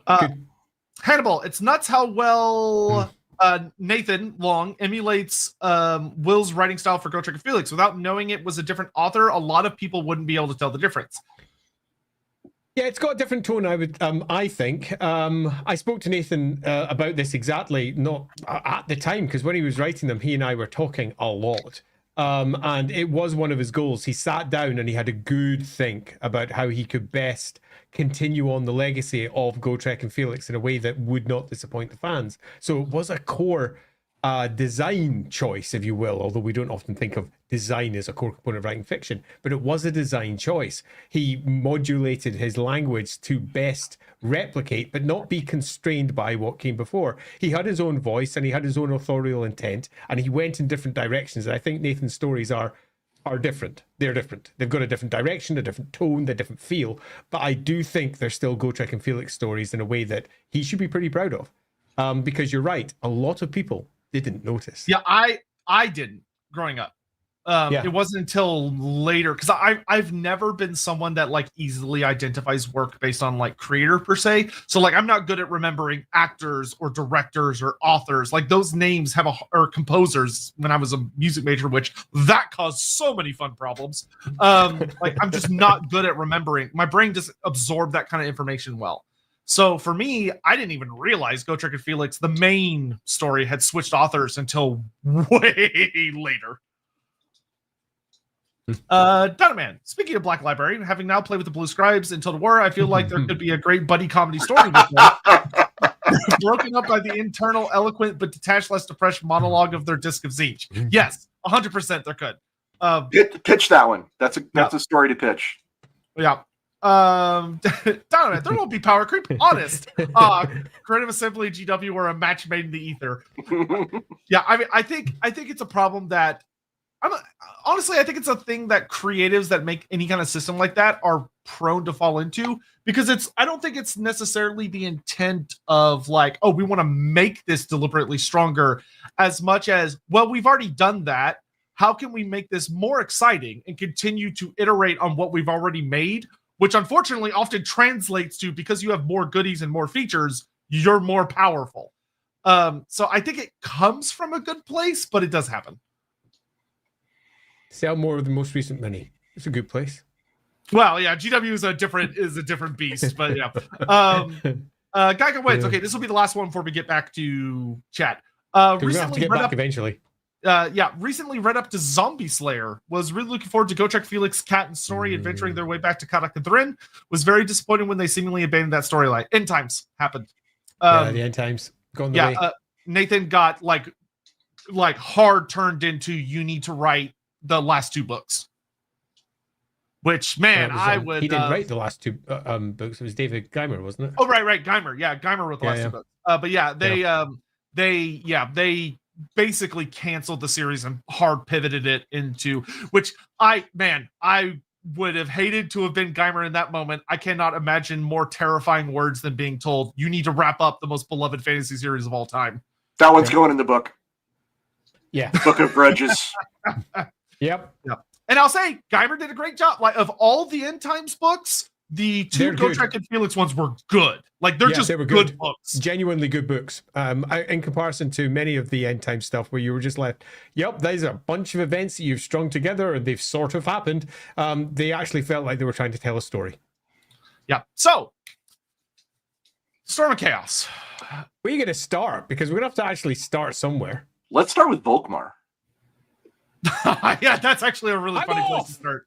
Yeah. Okay. So this is a good example, I think, of what we would come in later the End Times to understand as they wanted to try and showcase a concept by making a character act so irrationally, where the Grand Theogenes sitting in the council, the Reichland Diet, chilling out with all the other big wigs of the Empire, and somebody walks in and goes, the Everchosen is coming. Kislev is on fire. Everything's really bad.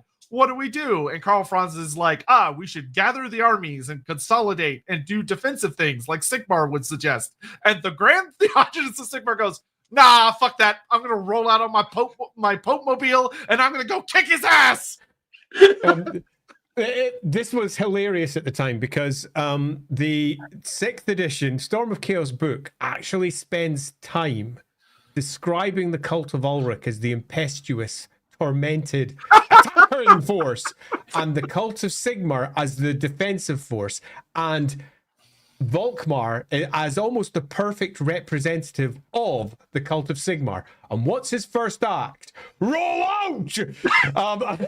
And he decides to take it on himself because he believes in his heart of hearts that he might be the, let's say, much maligned champion of light, which is the good guy equivalent of the Everchosen, i.e. the person who is destined to take out the Everchosen. The champion of light is Volkmar. He's going to be fine. He's convinced himself he can do this. So the head of the cult, the head of the biggest cult that the Empire has, a man who is arguably more powerful than the Emperor himself, has some trouble getting the support he wants, because that makes sense, and then rolls out, picks up a bunch of people from Talabheim, don't forget that because Electrocount's going to have an issue, and then heads off into Kislev with barely the force that you would expect the most powerful man in the Empire to actually have. It is an enormous character assassination of one of the more interesting characters of Warhammer because they had a story that they wanted to kick off.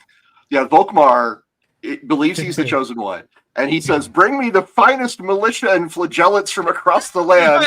No, I don't need state troops. Bring me all the guys who barely know how to fight. What's that? We're going up against the heavily armored warrior of chaos. Bring me naked men with sticks and flails. Yes. And then to top it all off, when he finally does meet Archeon, he challenges him to a duel, straight up says, whose god is stronger, yours or mine?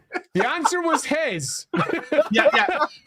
And yeah, they turned Volkmar into the anime person that's never fought a real fight in his life and goes, I have the power of God and anime on my side. Fight me. And he gets rocked. Well, it's worse than that because he ends up becoming a banner for Be'lakor. So they find his body here. Be'lakor finds the body and goes, Volkmar. It's the dead Grand Theogenist. Archeon kills Volkmar. No, he doesn't. It makes everyone think he's dead, though. I thought he actually dies because Be'lakor resurrects him.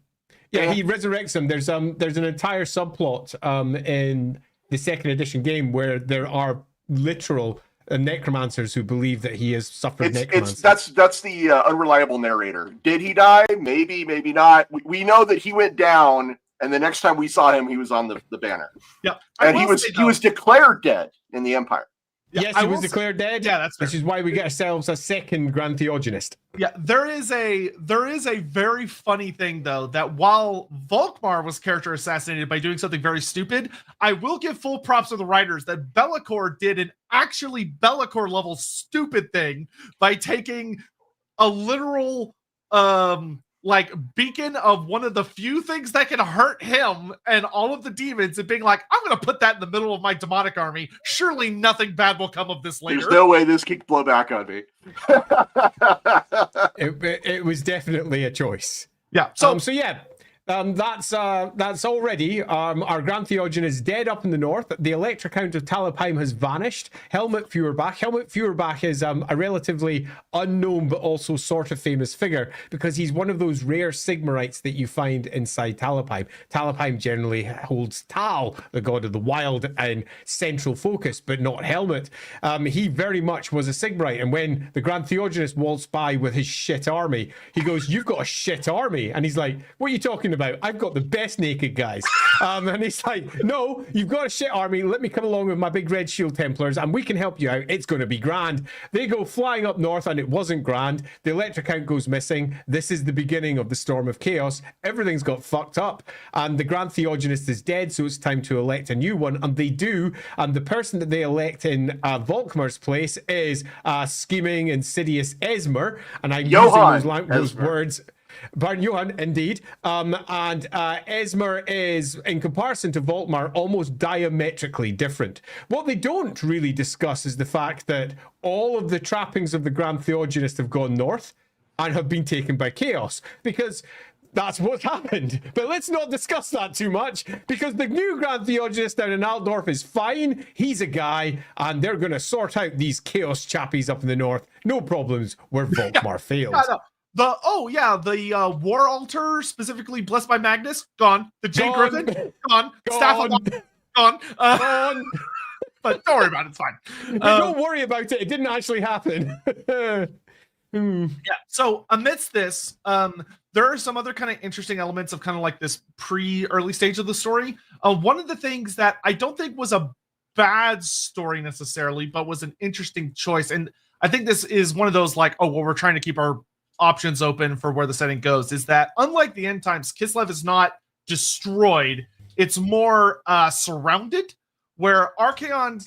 It's not even really that. They kind of pile through it. Yeah, well, he like, if I remember right, he leaves like Kislev City in Prague, like surrounded by kind of like a token force, while he just runs. Almost untouched as he goes past. Erengrad gets completely sacked. That's what I was saying. Aaron gets sacked pretty hard, and don't forget Sirtha Ek and his guys came through there as well. Yeah, so there was a lot. Ek is an actual Storm of Chaos character. That's very funny. Ross, are you familiar with the Total War history? I sure am. Yes, I am. Funny.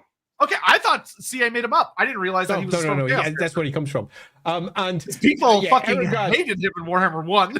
He terrorized the community in Warhammer 1. Yeah, properly sacked. Wiped unless out. He sieged you with a walled settlement, because his chariots couldn't do anything.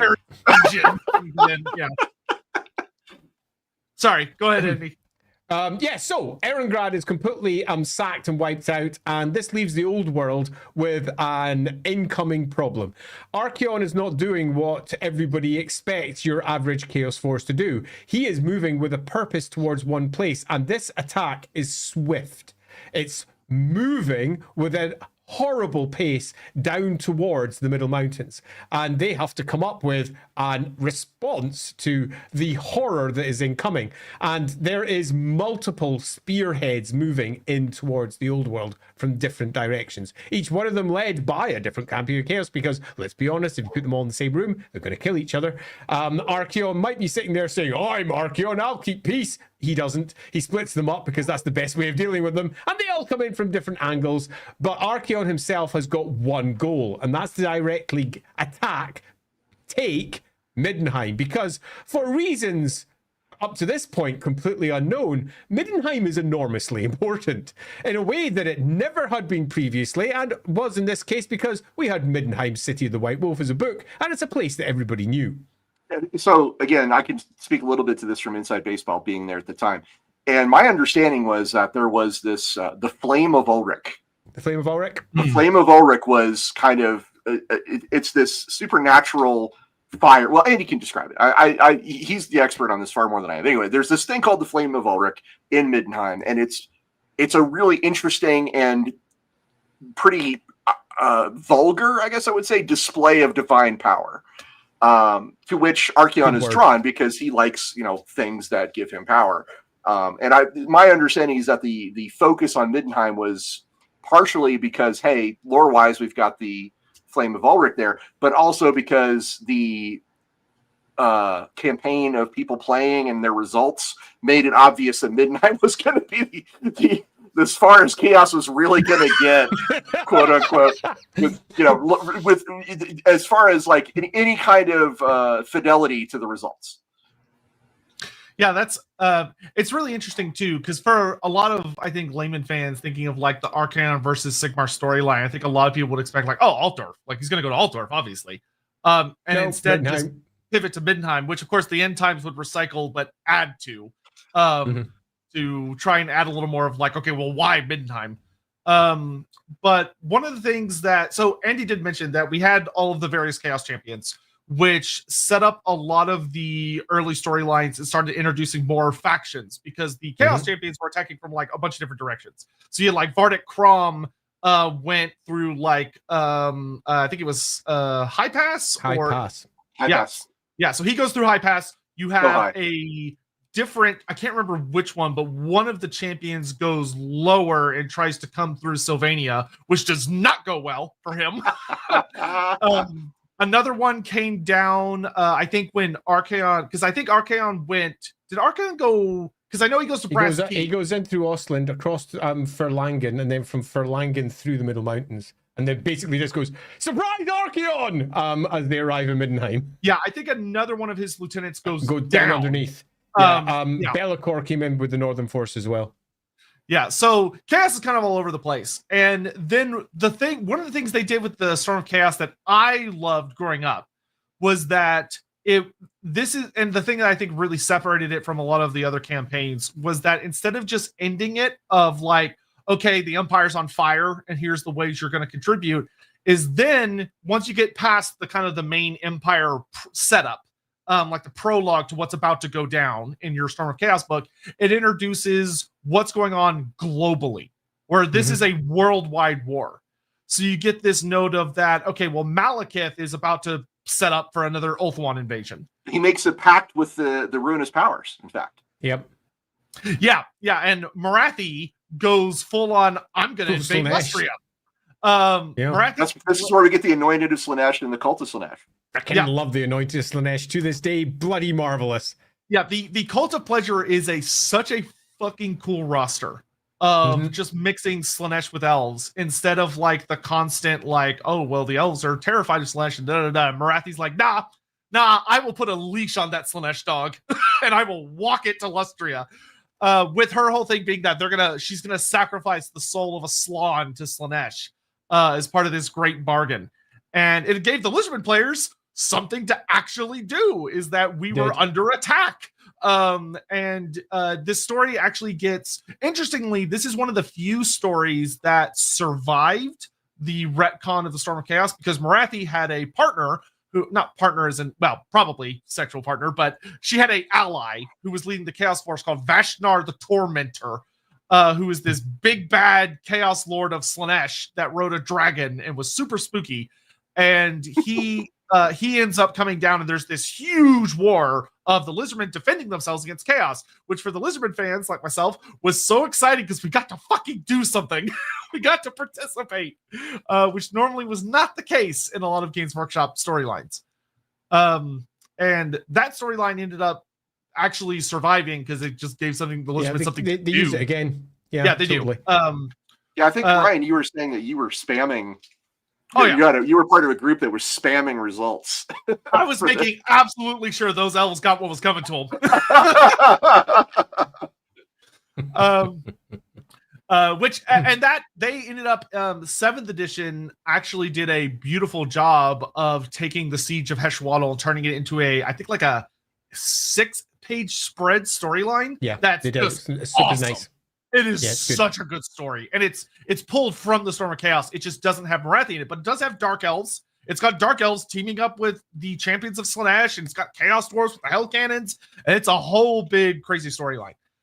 Some of the other storylines they had going on that were really fun is obviously you had Wa Grimgor having his big showdown with Vardek Krom up in the north, which is interesting. We'll get into more in a little bit. But some other fun ones, they had Cetra the Imperishable has a big storyline where he goes to take over the Badlands. To reclaim it for Nahakara. So you had a big Tomb King versus Greenskin storyline down in the south. The Skaven had a very, very funny storyline where like Hellpit was kind of more buddy-buddy with Archaon because that's how he got things like the Flarekin. The Flarekin were made by the Skaven. But they did a kind of a storyline where the Skaven kind of like invade Bretonia and they put like a nuke under one of the cities that does nothing. It doesn't go off. It just has no effect. So you had a Skaven versus Bretonia storyline you could contribute to, but it ended up nothing happened. Which, like, it was at the time a really interesting campaign to see from the outside, because what you had was an attempt to drag every single faction that the Warhammer world had to offer into the Great War against Chaos in modern times. But they kind of didn't do that. Instead, they did what they often do. They sort of split the forces into order and destruction, and they sort of gave each one of them a theater of war and said if any of these theaters survive or don't survive, it will impact the overall event. And that's fun enough. It ensured that each army had something that it could do to contribute towards the overall thing. But in truth, the Storm of Chaos is really only one story. All these extra little stories that are happening on the outside are literally that. They did very little to impact what was happening in the core. And the core was what happens when the Everchosen arrives in the Empire to attack Middenheim. Now, if we go with the battle stats online, the answer is really, really easy. He gets stomped. But if we go with the story they used, the exact opposite occurs.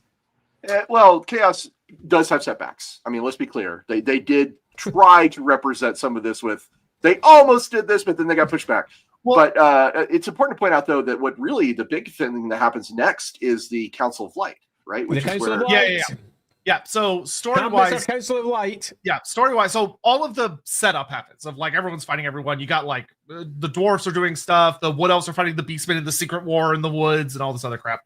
And Karl Franz does his thing that I think always makes Andy laugh, because when I was growing up, I took it as a statement of fact because it was said in the army book, which is that Karl Franz is the greatest statesman in the world. And so Karl Franz calls bring me to my men. Yeah, yeah, exactly. And so, and if you summon the electricons, if you've watched the what I love very dearly, the Immortal Empires trailer for Total War Warhammer 3, it's a reference to the Council of Light, where Karl Franz basically calls everybody, and a surprising amount of people show up. Just turn up. Yeah, like High King Thornton shows up, Teclis shows up. How dare you? Short. Like, so all these bigwigs all show up in Altdorf, and Karl Franz, through sheer bold chinness and determinism, manages to forge a grand alliance, the likes of which had not been seen. The Alliance of Light. Yeah. Which not a pretentious name at all, but the Champion of Light. Yeah, and it's mostly made up of what little elements of Kislev. Is it mostly made up, Sotek? No, well, yeah. Mostly made up of, sir. There are refugees from Kislev. There is the Empire. Bretonia shows up. Yep. Big proceeding force. Yeah, Teclis, with what forces can be spared from Ulthuan mid Malekith shenanigans, and the dwarfs. And this is kind of like the big congregation that meets to be like, okay, we're all going to work together. And to be fair, they do come up with some fun plans where you get stuff like Ungrim basically declaring that him, the Slayer Throng, will hold the pass because they hear word that there's a Chaos Horde coming. They'll say, we won't let them pass, we'll hold it, so we'll defend the East Empire. And there are mysterious shenanigans going down in Sylvania where some of the electric counts try to do things down there. Doesn't go well for anyone that happens to not be already dead. And you just have various forces coordinating, which was fun. And it allowed for like some fun allied contingents. This is also where Valten gets involved with the schism of the cult. Yeah, Luther Huss presents him to the Council of Light. Luther says, and here. Well, Luther does more than that. Luther says, here is your new emperor, is what he says. Yeah. Luther Huss he says, Valten is Sigmar Reborn, and as Sigmar Reborn, he must be emperor. And of course, Karl Franz is like, oh, this is a really bad time. So for anyone that doesn't know, Luther Huss is the absolute no-chill version of a warrior priest of Sigmar. I love Luther Huss. He's fucking crazy sometimes. Of that, obviously he's a allusion to Martin Luther. But like the Warhammerified version. Yeah. Except for instead of nailing protest to a door, which I think he actually does as well. He does.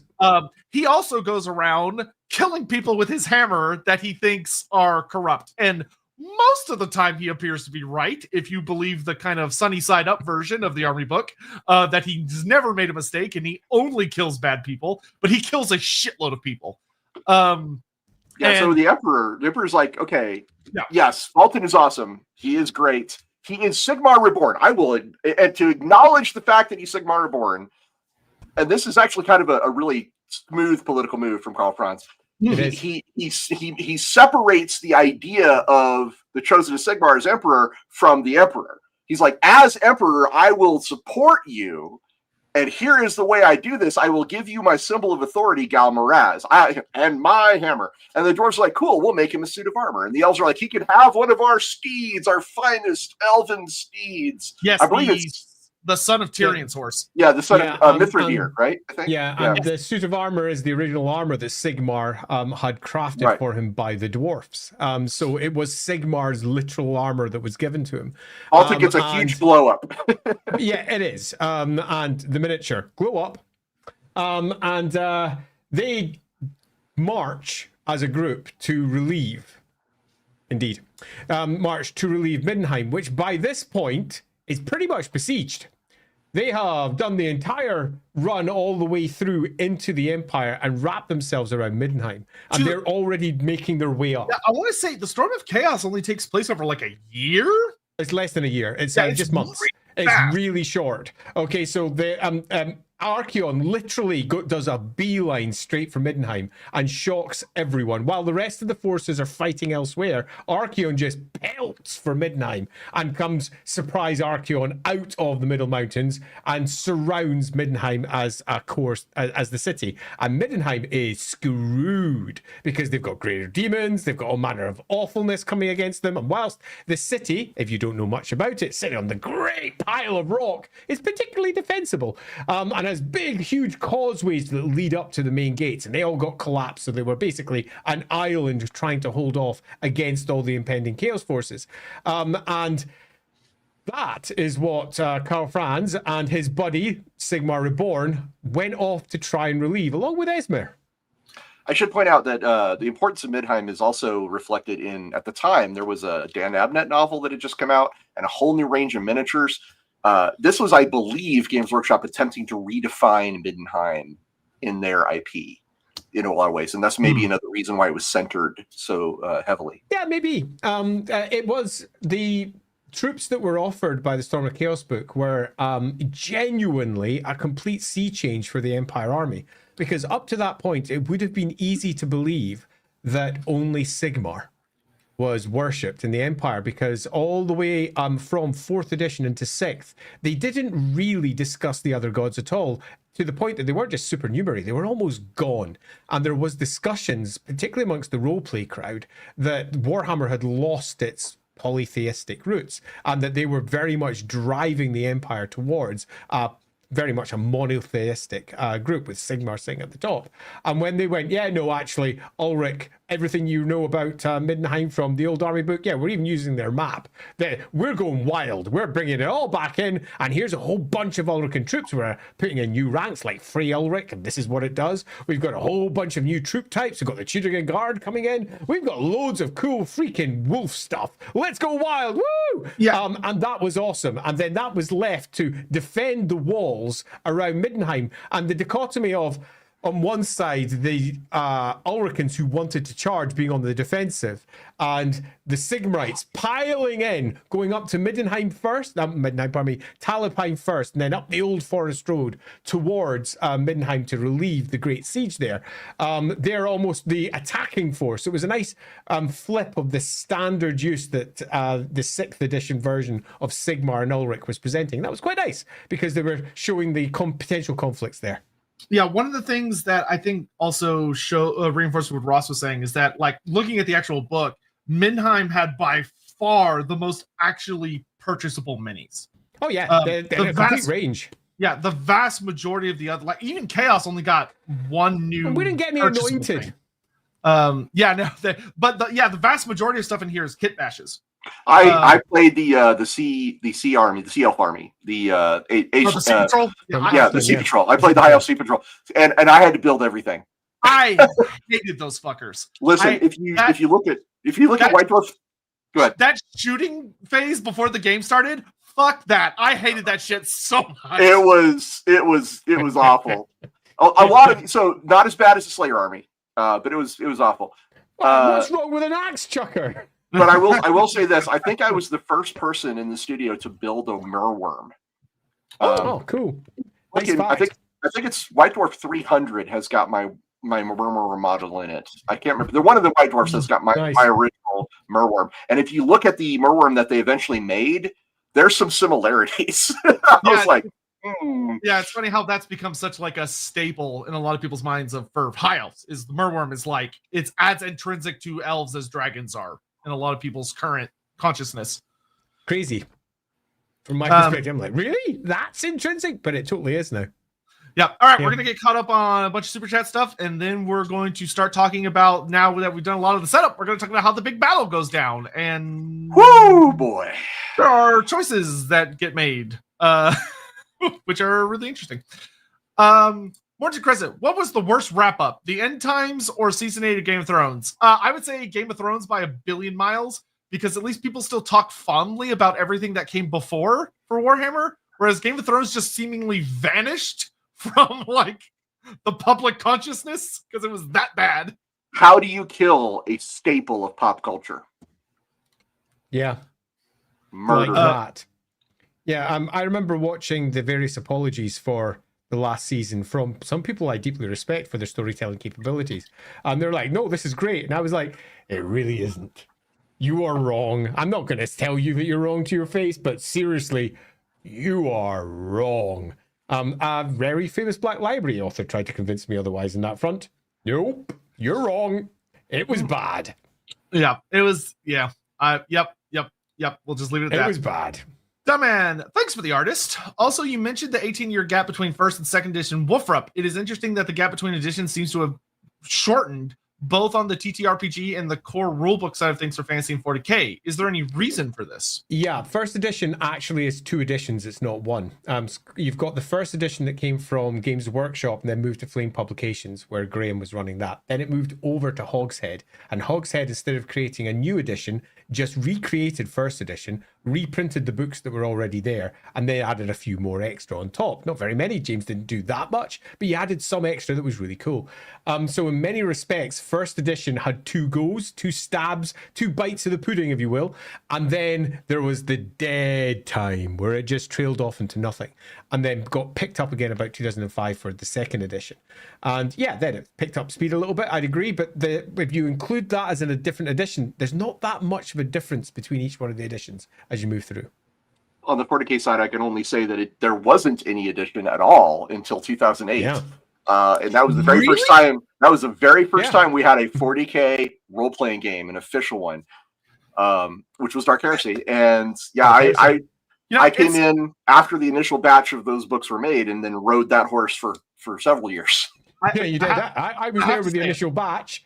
And I remember the discussion in Black Industries at the time, because much like Fantasy Roleplay, they had commissioned Green Ronin to do the core of it. So TS came in to do a lot of the writing and the base parts. And I was in there chatting away about all the stuff. And I did the first big map that they used inside there. And there was so much excitement at the time for what Dark Heresy could potentially be. But there was equally a great deal of trepidation because it was their first actual stab at doing a roleplay game for 40K. And I, to this day, find it stunning that no one had ever done it beforehand. And it was indeed a conversation behind the scenes at the time. Why isn't there one? You're doing Warhammer. And the answer was because Warhammer's got an established audience. We're proving that we can do this. And if it works, we're doing Dark Heresy. And they did. And nailed it. It sold so many freaking copies in the first wave. I just so have to much say, so that when Games Workshop then shut it down and said, yeah, no more roleplay games for Games Workshop, everyone was stunned. I will say it is staggering for a company that I'll say very bluntly has a history of some very greedy decisions. They leave so much money on the ground just because it's not a tabletop mini. And they're like, I wouldn't say it was a greedy decision. I would instead, if I was being charitable, saying it's a consolidation of business decision.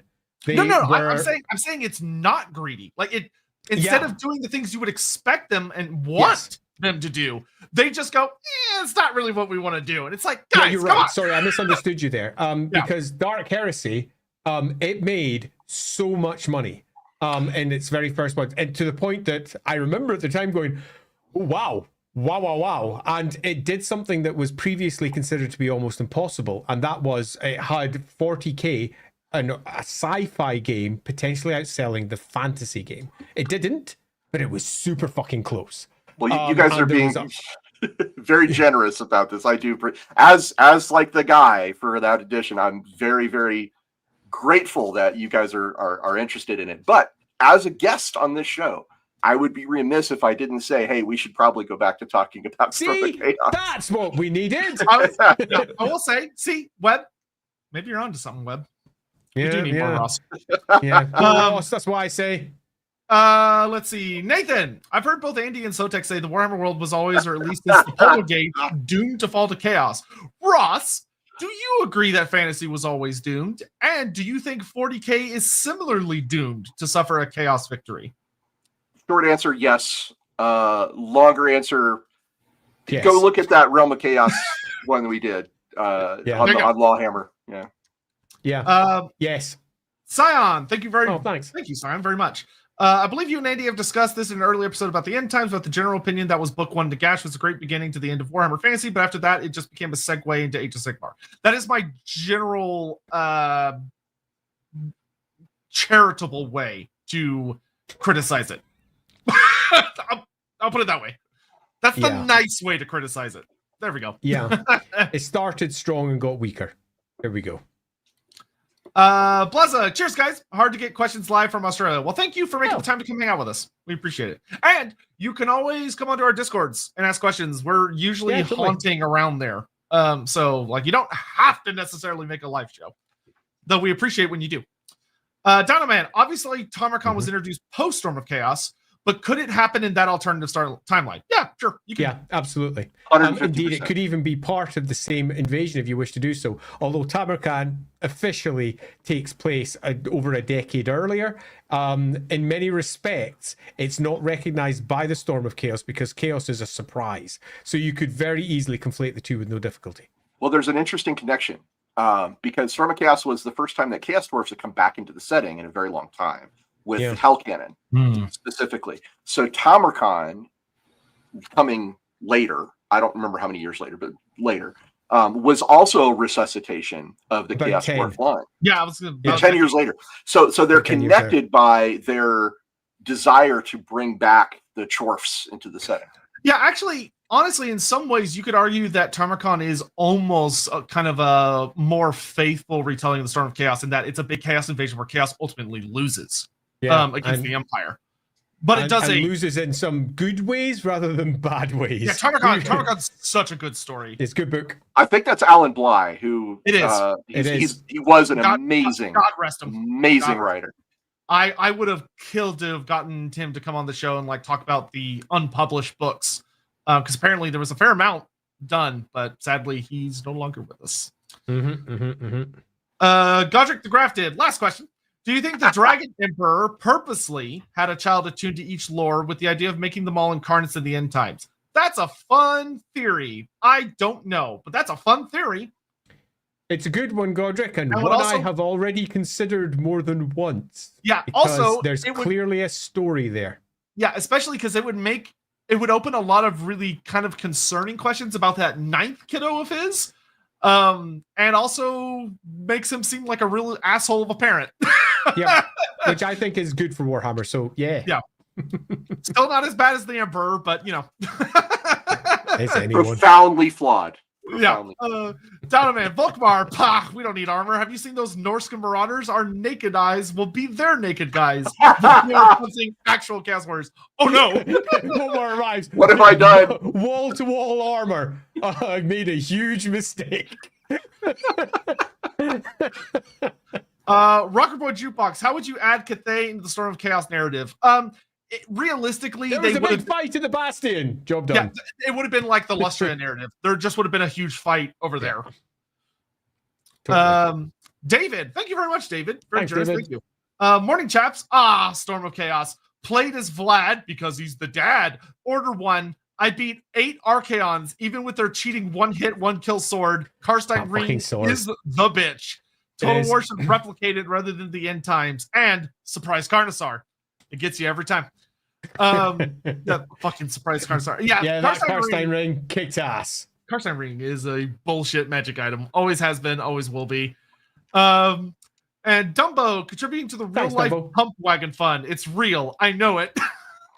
How did you know that Andy and I are secret? Some garage in Scotland has our shambly put together snotling pump wagon in it.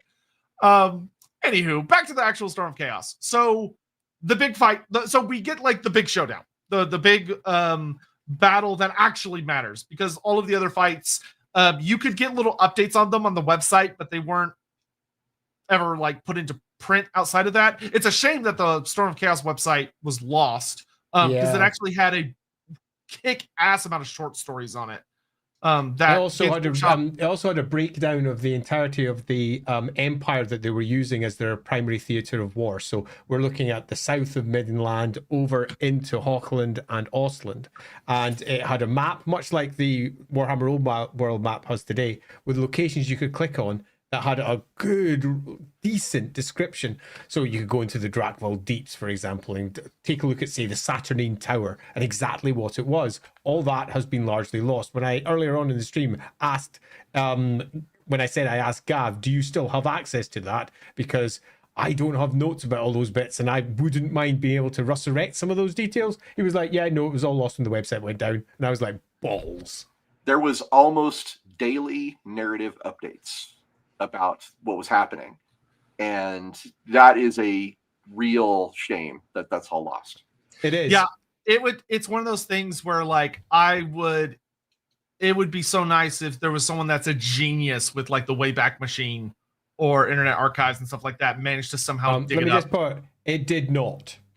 It saved bits, and all the bits I wanted aren't on the Internet Archives, sadly. Yeah, the vast majority has been lost, because I check fairly often, and in the hope that some archive somewhere got unlocked. Yeah, the only realistic place where it would be found is on some thumb drive or CD disc or something, is somewhere hidden in GW headquarters, and it's almost certainly been nuked from sometime in the past. Yeah, it's anyway, which is on swiftly. Yeah. So we get our big battle, where the forces of chaos and the forces of the empire really go up against one another.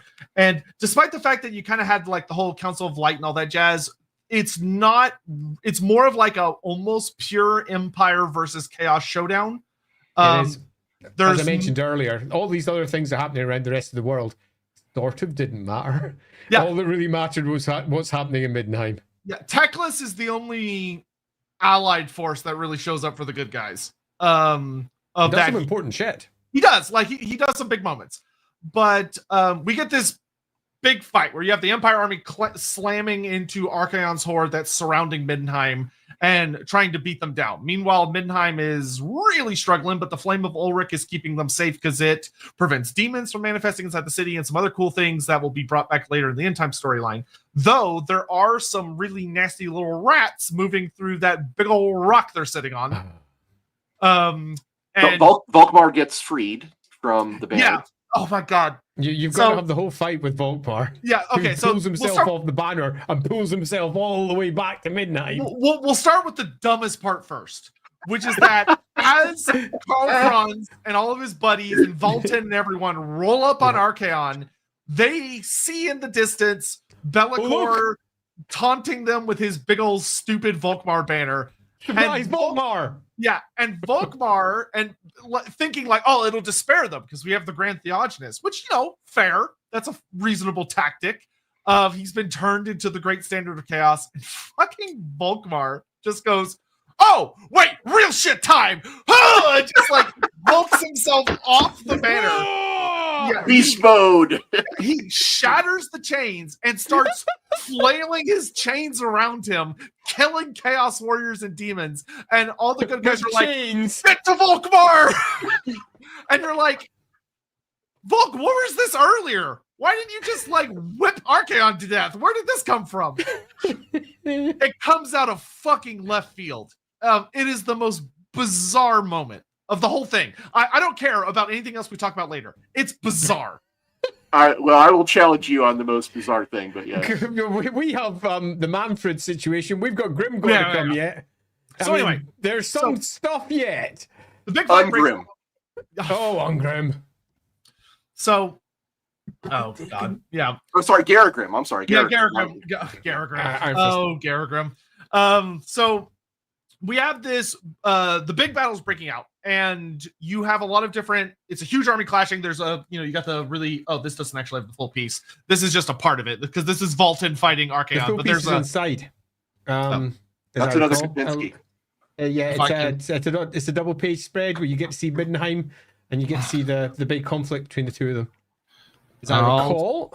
Find it, hopefully. Or maybe I'm wrong. I'll admit I've not opened that book in a wee while, but I'm pretty convinced that it's in there. I'm running out of pages. Oh, I thought it was near the beginning, and you've not found it, so maybe it's not in there. Oh, no, you're right. Hey, there it is. It's a nice big. Look at that. It's a pretty good piece of in art. the background. Yep. Yeah, it's one of my favorite versions of Middenheim. It's a really nice version. But anyway, so you have this giant over-the-top conflict happening where you've got all these characters fighting. They don't detail it as much as you would probably think. It might have been more detailed on the website, actually, because I vaguely recall the book on the website. I remember as a kid reading the short story moment when Tekla shows up.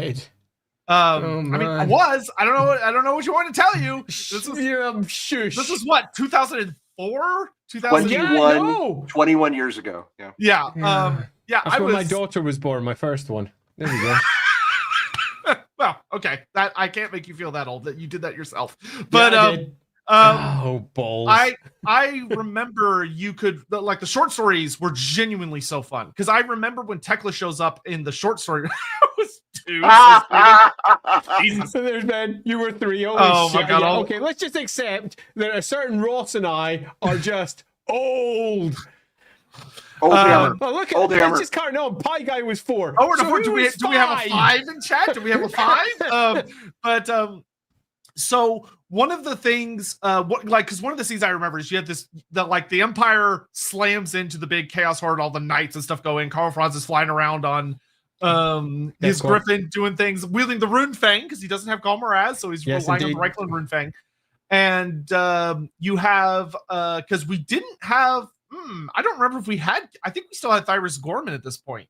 Yeah, as Thyrus the Gorman. patriarch. The Supreme Patriarch, not Gelt yet. I think Gelt comes the edition after this, or the Empire book after this. Maybe you're now making me doubt myself. Because Gelt's 6th edition, but I don't remember if the Empire 6th edition book came out before or after the Storm of Chaos did. You're actually making me doubt my brain.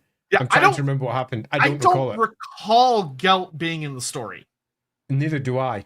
This is a very interesting moment because these two guys right above me are the lore keepers of Warhammer, and they're both like, I'm not sure.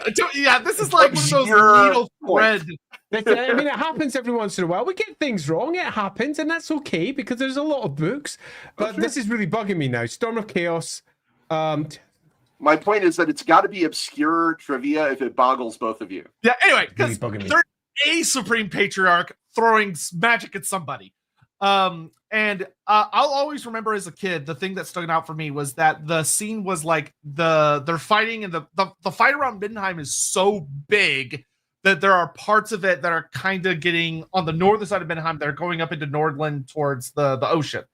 And there's this scene where a lot of the Empire people are functionally surrounded, and there are demons coming for them, and they all think, oh my god, we're gonna die. And I remember as a kid reading this, my eyes like bulging out of my head. And suddenly there's this overwhelmingly bright light as like the sun comes out from behind the clouds, and it hits the High Elf army that has marched over from the ocean because the Sea Patrol showed up, landed, and marched all the way to the battlefield. And it's this, it always stuck in my mind because it was explaining why the High Elves are called the Glittering Host, where they're so shiny and polished and everything that when the sun hits them, they're literally blinding to the forces of chaos. It's kind of like if you've seen, Lord of the Rings, Helm's Deep, Lord of the Rings, over the Ridge. It's basically that. And the High Elves show up, you can't say they copied it. Shush. Yeah, and it's like all the sword masters of Hoeth because Teclis is there, so he's got all the sword masters with him, and they just start butchering their way through the Chaos Horde. Does this include Eltharion? No. Okay. Because he gets a big moment at the end, so I was just wondering if it was here. It's later, as I recall. I don't think he's there at that point. He might have been. He's not in the Darkness Rising book, but he might have been in the website story. Because the website story, most of the details don't make it into Darkness Rising. No, they don't. Because literally all it says about the elves. Yeah, no, Eltharion was on Ulthuan. I'm sorry. Yeah. Okay. Yeah. So Teclis shows up, and we get one of the special character duels, which are relatively rare in the Storm of Chaos compared to the End Times, where they're all over the place. The Storm of Chaos was pretty careful with using character on character fights, like named characters, and we get Bellicor versus Teclis. which was super cool. And Be'lakor gets his shit rocked. One spell.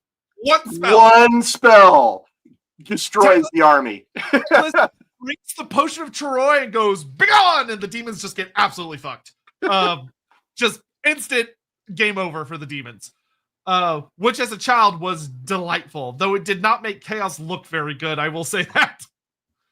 And this opens up kind of the main scene we get, where because all the demons, including Be'lakor, have been banished, it leaves Archaon vulnerable because one of his flanks just functionally ceased to exist.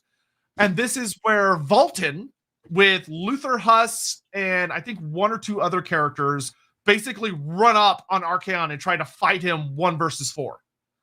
And Archaon, to his credit, in the published version, beats the shit out of all 4 of them. Like, they try to fight him, but I think, like, in the opening moments of the duel, Archaon impales Valten on the Slayer of Kings. Like, Valten was not equal to Archaon. He gets messed up. Remember that cool elf steed he had? It got shot out from under him by a cannon. Oh, well, that's disappointing. Yeah. I mean, it's realistic, but it is disappointing. But to Valten's credit, so it's him, Luther Huss, and everyone are fighting Archaon, and they're all trying to dogpile him. Like, there's a scene where Archaon's about to kill Valten, Luther Huss jumps on his arm, and Archaon, like, headbutts him and throws him off, and they're fighting. But Valten gets a few good licks. He kills Dorger. He hits Dorger in the head with Galmarez and kills him. He shatters Archaon's shield and messes up one of his arms. But ultimately, Archaon wins. Yeah. Full on. Archaon defeats Luther Huss, the Prophet of Sigmar. He defeats Valten, Sigmar Mortally Reborn. wounds him. Mortally wounds him, yeah. But he doesn't kill any of them, but he beats all 4 of them. They're all on the ground. Chaos is about to win. And then it happens. Surprise, Grimgor! Yeah, which, to be very clear to anyone when you're reading the story, there is no moment leading up to this where there's a Wa mentioned or a giant horde of greenskins mentioned that is, like, close to this part of the battlefield.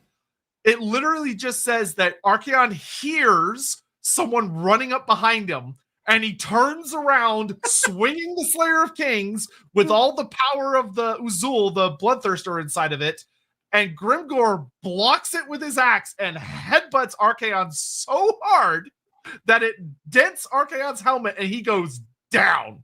He just goes, and Grimgor just beats the hell out of him. It's like a gorilla going off on some guy. Right, but the weirdest thing that happens here is that by far the strangest bit of that battle is Grimgor saying, "I don't need to kill this guy." Yeah, beating him was enough.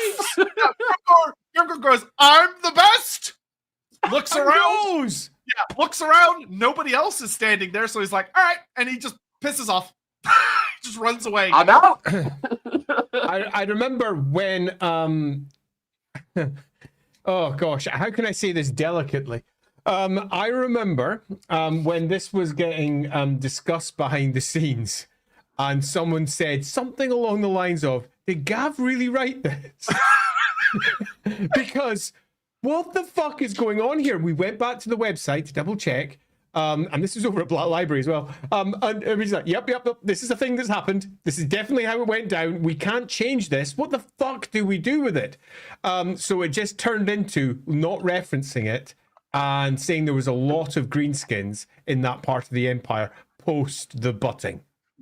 So my understanding is that this was actually to represent how well the forces of the Orcs had done in the campaign, and they were like, we don't have any other way to showcase that the greenskins are doing amazing. So surprise Grimgor. It's like they could have, like, had the foreshadowing of, like, the walls getting closer and closer and closer, but no, Grimgor literally just, it's like watching the WWE and the fog machine goes off and Grimgor comes running in with the chair and just hits Archaon.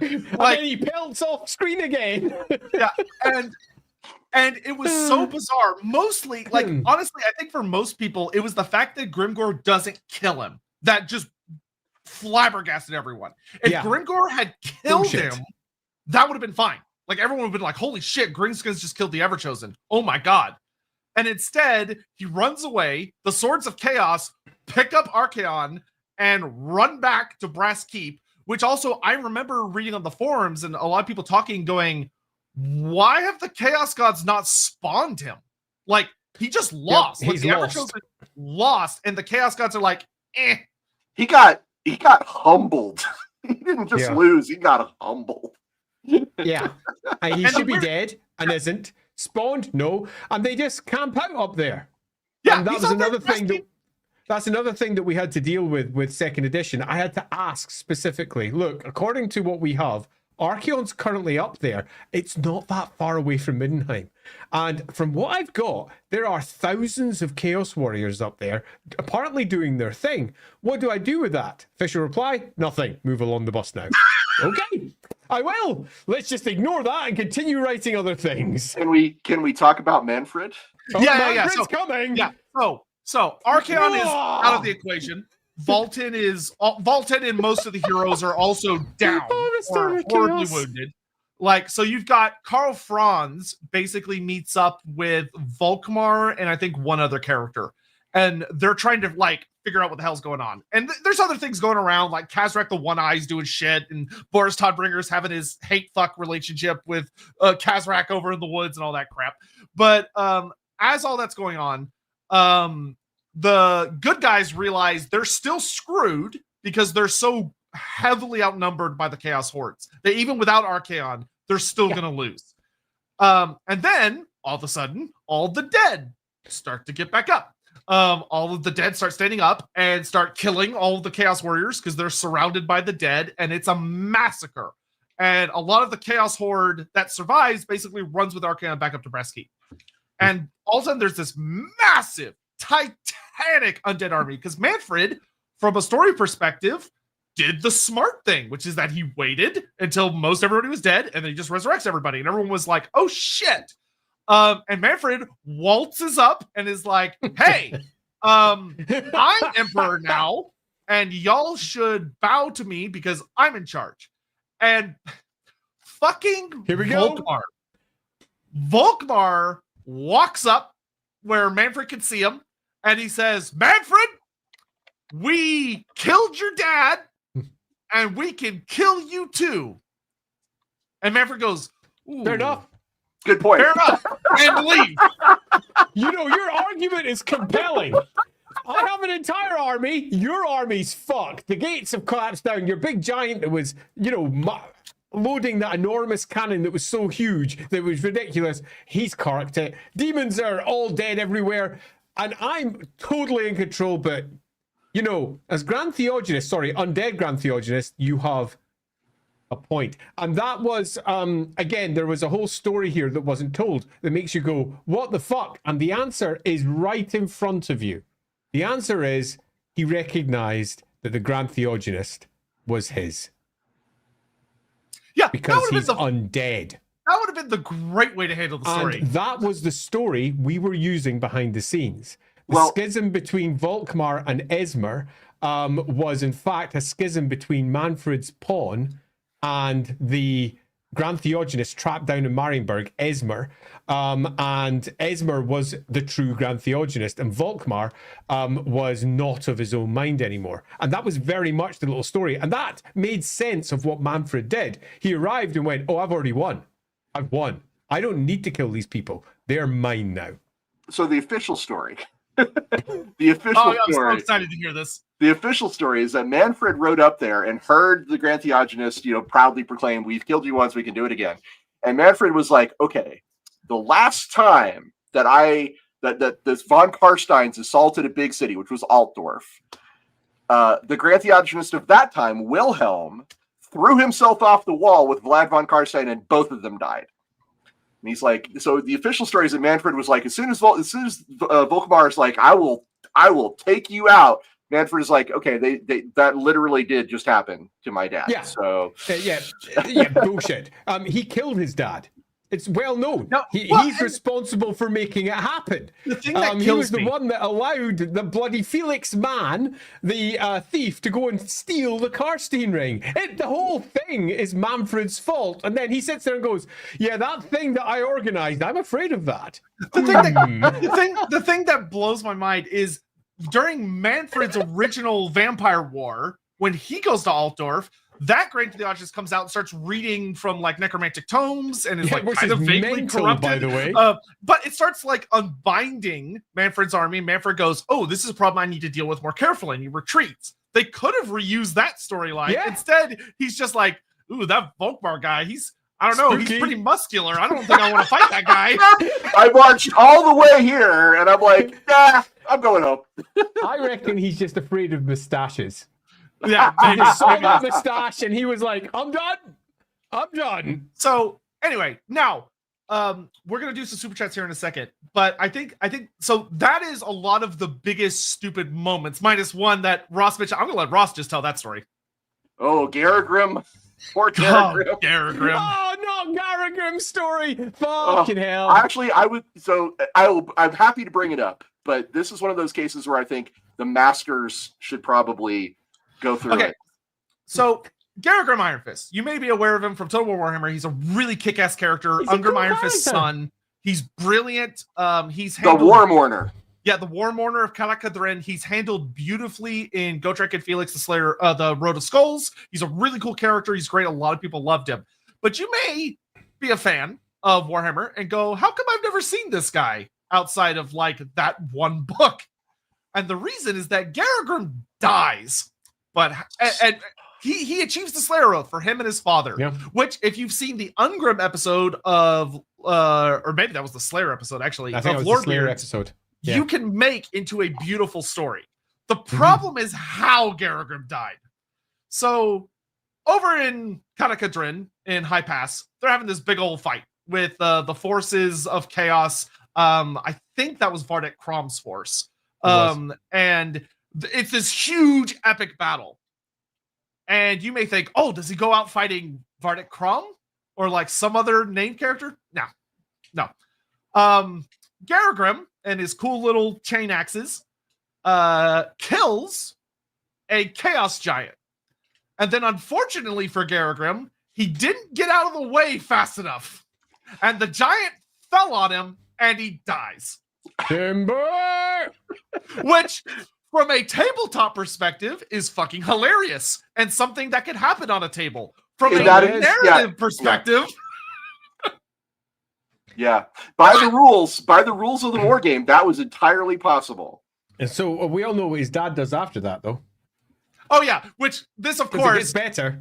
Yeah, this of course causes the Slayer Oath on the line of kings for Kalakadrin to be ended, which has never happened before in thousands of years. And Ungrim, at this new moment of a fresh horizon, a new beginning for him and his people, because the Slayer Oath has been achieved, goes, nope, I'm going to take it again. So what they did was they just basically pressed the episode reset button. They introduced a new character, kill it, and put the character that should have been affected by it, reset him back to the beginning. They introduced Volkmar, kill him, bring him back, put him back on the throne. Basically, all of the characters at the end of the Storm of Chaos are exactly where they were before. All of the primary conflict that has occurred has done astonishingly nothing. Yep. Same ever chosen. Valten, who was going to become almost certainly a figure of great importance, also has his own little end. Because they're not willing to let someone possibly challenge Karl Franz, are they? No, the Skaven get him while he's recuperating from that mortal wound. They basically Volkmar rushes into the room, or is it Volkmar or is it Huss? It's one of those things. It's Huss. It's Huss. Huss rushes into the room and finds an empty bed, bloodstains everywhere, and a triangle marked on the wall, which is a Skaven symbol. So that again, the story behind the scenes was it wasn't the Skaven. The Skaven were set up. It was the Cult of Sigmar and the Emperor. Yeah, I think in the because it was even hinted at in the book. Yeah, because if I recall correctly from the might have been Darkness Rising, or it was one of the web comics, is that Deathmaster Snitch is allegedly the one that does it. Yeah, totally. It's attributed. They go with later. It's attributed to the Skaven at any rate. Yeah. But the big thing that happens here is essentially the Church of Sigmar looks to Karl Franz. They're like, what are we going to say? How are we going to tell everybody? Oh, yeah, I remember this part. Yeah, go ahead. uh, uh, uh, okay, so this one actually sets up for we're shitting on the Storm of Chaos pretty hard here, but one thing we're It gonna deserves it. yeah, it deserves it. It deserves it. But much like with the end times, what we'll get after we do a little super chat break is we're gonna talk about a lot of the good that comes from a lot of this bad, because genuinely a lot of good comes out of it. Yep, agreed. But the Valten story does end a little goofily because Archaon messed him up pretty bad. So they take him to heal, and like everyone's looking after him. He's in the Temple of Shalia at yeah, the time. and for some reason, he somehow gets left alone for an extended period of time, despite everything going on. Which totally doesn't stink of a plot, but sure, whatever. And he vanishes. It's believed that he's dead. There's no corpse though; he's just gone. And so Karl Franz, admittedly, is brought a kind of impossible situation, because a lot of people, and we'll talk about why this ends up being a good thing later, but a lot of people are like, our morale is kind of in the toilet at the moment, but hey, Sigmar's back, right? Sigmar's back. And Franz is like, ugh. So Valten, by which I mean Sigmar, has saved us from this time of darkness and has, much like Sigmar, ascended and gone forth to an important next journey. Trust me, it's fine. I actually didn't mind that at the time. I thought it added an almost a darkness to their. Let's be honest, it was a steamrolling victory. If we actually just look at the numbers, and they obviously are just resetting again, pressing the button and saying Valten, who should be of enormous interest to a fractured empire that has just been shattered by war, we're just getting rid of him, so we no longer need to worry about it and just support Karl Franz, our core character. It's a classic example of just by the end of the episode, everything Valten returns. went to the farm. Yeah, he just went upstate. Yeah, totally. He's just at the farm upstate. It's fine. Lots of room to play. I had to write this section in the Tome of Salvation, and it was genuinely hilarious. And at the time, I asked, look, it's quite clear he's been assassinated, not by Skaven. Am I allowed to say that? To which they said, yes, it is quite clear. We don't want it confirmed, but that's exactly what it is, because they had an ongoing plot. And they were intending on doing something with it later. They didn't, of course, because they never do. That turned into Deathmaster Schnick was actually responsible for it later, rather than it was in fact their golden boy and his court that was responsible for the death of Valten, who was going to challenge the right for him to be emperor. And it was going to be huge, and it would have been an interesting story. It would have added that potential that Warhammer is supposed to always have of civil war, so that we can have empire versus empire armies. Surely we should be doing this, but no, it was all just rolled underneath. Karl Franz is the best, and he turns into their golden little emperor boy again. And I was a bit sad that I couldn't write the story that I kind of got told more than once was the story that they were sort of thinking of maybe doing, but they didn't. And that's why I wanted Andy to answer that. I was in a place. Yeah, I was in a place where I could write about it with ambiguity. I was allowed to say that it might not have been what it was perceived as, because when Skaven assassinate, they don't often leave big Skaven symbols exactly where they assassinate. If anything, if it was a Deathmaster, a great assassin, they'd have left no symbol. They'd have blamed it on someone else. They very much would have made it plot point that they could use against others, but the exact opposite occurred. It was clearly a setup. But and of course, especially because like the Skaven wouldn't want to assassinate Valten. They have nothing to gain from it. Unless he was Sigmar Reborn. When we were writing the Tome of Salvation, we had exactly the same story for when Myrmidia came back. When Myrmidia manifested some 2,000 years earlier, the Skaven were responsible for removing her as well. Any gods that manifest in the mortal realms are a direct threat to the Skaven in one fashion or another. The Storm of Chaos was finished. He'd done his job. Now is the time to kill him. It makes sense for the Skaven, and it was very much within their character remit. So when they eventually basically said it was the Skaven, it wasn't really a surprise. But at the same point, it's slightly disappointing because it makes everything feel less like there's shades of grey, and it turns into a black and white, very simple moral tale again. The Horde Rat is a tricksy one. Yeah. And for anyone that and it's interesting because in the end times when they repeat the story beat, Valten is killed by a clan or the clan Eshin themed vermin lord. Which it literally steals him from Archaon, which is genuinely funny. It is a weird moment in that XP. book. Yeah, it is a very, very goofy moment of that book. But anyway, let's get caught up on super chats. Elemental exposure. What business does an elf lover, a lizard man, and a squat have in the Ostermark? What? Is that like the lead into a joke? It's a Lord of the Rings reference, I believe. Ah, thank you. Okay, that makes sense. Thank you. I didn't get it. So it's what business does an elf lover, a lizard man, and a squat have in the Ostermark? Better. Yeah, there you go. Thank you. For anyone, that is from the second movie when the Rohirrim ride on the trio chasing after the Uruk-hai. That's what that's a reference to. Shadishian, I'm glad you caught that because that went way over my fucking head. Storm of Chaos was my peak Warhammer. I went to internet cafes during summer something to read the battle reports. Started losing interest in Warhammer when it got retconned.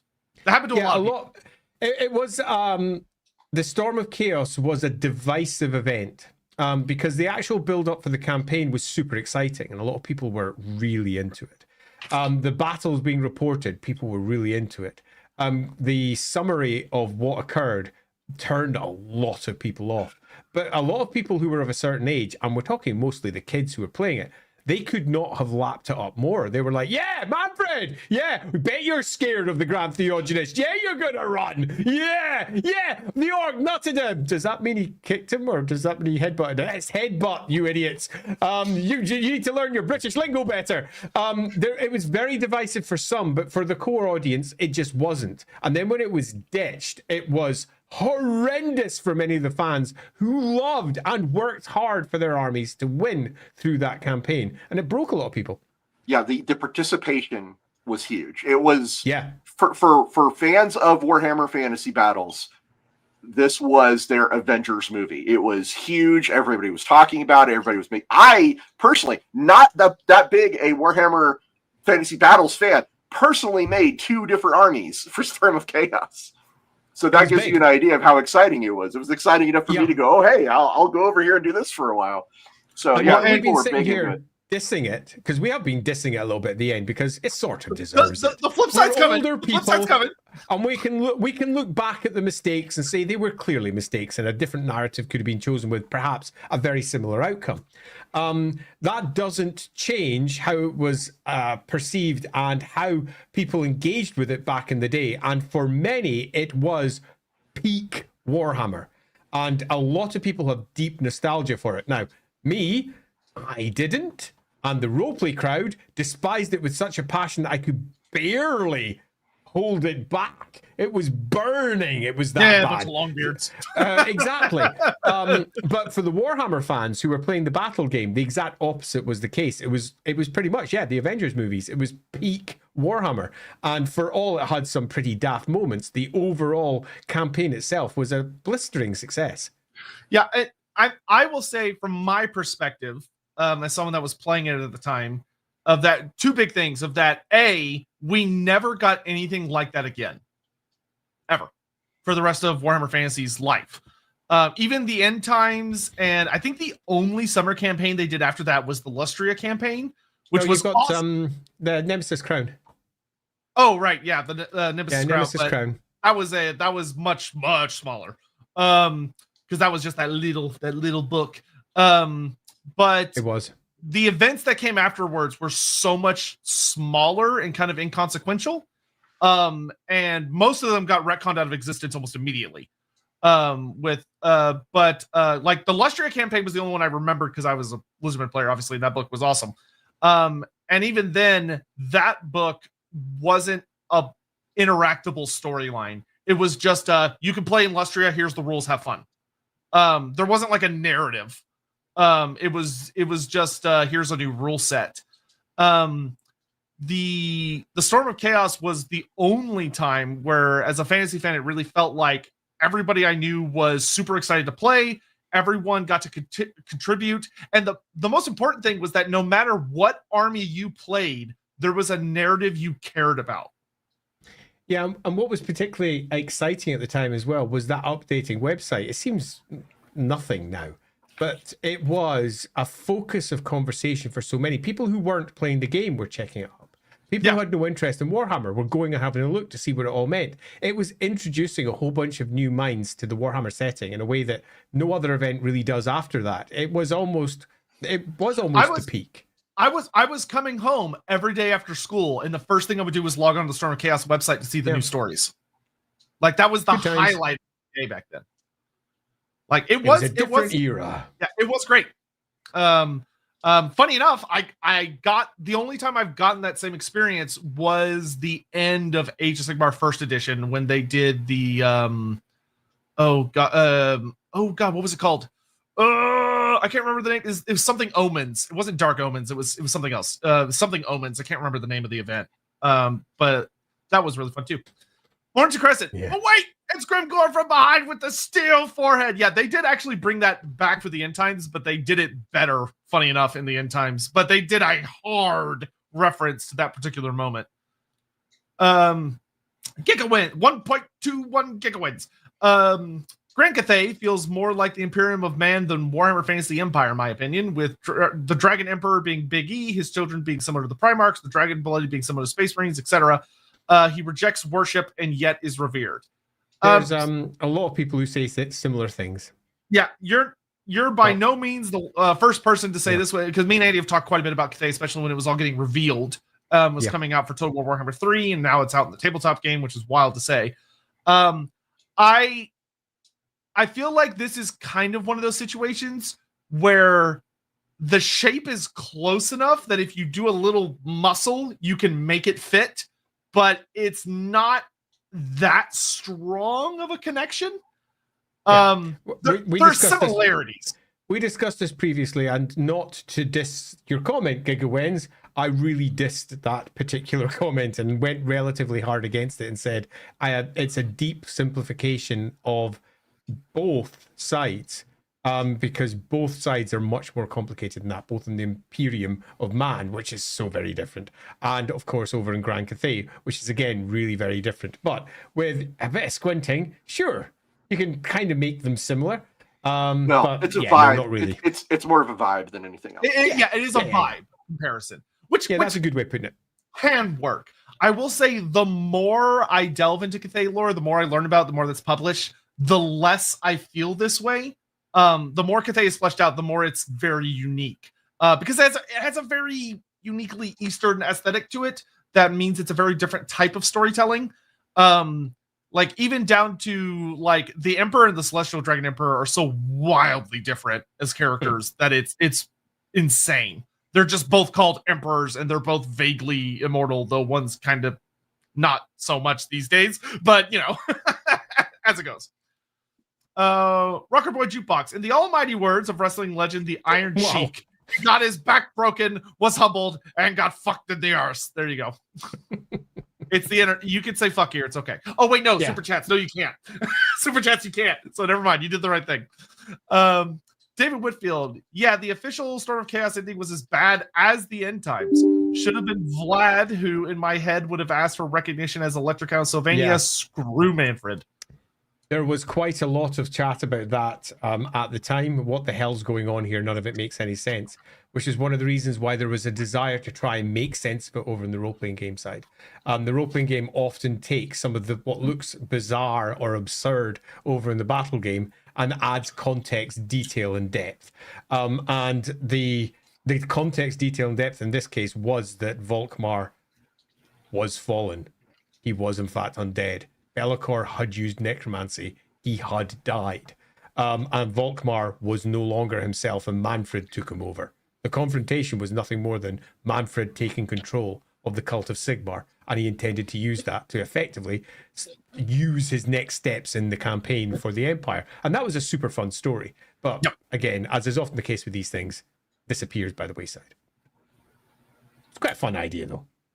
I do love the idea of Vlad rolling up and being like, yeah, I got an army, I can help, but you got to make me Electric Count. Yeah, totally. That would have been freaking rad. And very much in character for him, too.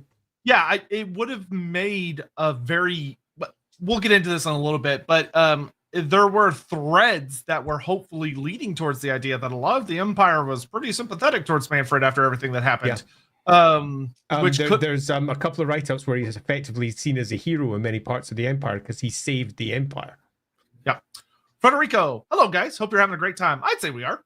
Do you guys think if the old world is successful enough, we might continue on an alternate timeline? Do you think we might have a Storm of Chaos campaign again in the future? So, okay, here's what I'm going to tell you. I'm going to let you in on a secret. I'm going to spoil this for you right now. Sorry. I'm going to change the wording, and you let me know what you think the answer is. Hey guys, if the Horus Heresy is successful enough, do you think they'll retcon how it ends and how we got into 40K? If you go, well, no, that's stupid. The answer is obviously no. There's your answer. Yeah. I would say this: never discount the possibilities if something becomes that successful. Yeah. Now, I will say 200 years in the Warhammer world is a long time. And they can do an incredible amount of storylines, an incredible amount of campaigns. And could we get Storm of Chaos campaigns? Abso-fucking-lutely we can. Yeah, I mean, we've got the Great War Against Chaos coming. Magnus the Pious is going to be doing his thing. I mean, we are almost certainly with the old world heading towards the Great War Against Chaos. That's coming. But will we have the Storm of Chaos retold? Will we have the End Times retold? Not for a while. The End Times being retold is very likely. But what won't be changed is that the End Times come and the world blows up for Age of Sigmar. I'm going to disagree. Interesting. The history of Games Workshop is one of going from one thing to, is this successful? Then let's do that. If this thing's successful, then let's do that. Remember, they started as a role-playing game distributor in the UK and then shifted over to miniatures when that was more successful. Yeah. So thanks, Brian. It can happen. What I would say is would ultimately boil down to, I think it would require Age of Sigmar to not be very successful and the old world to be just infinitely more. And to my understanding, they're relatively even-ish these days, but who knows what the future holds. I hope not, though. It'd be very convoluted.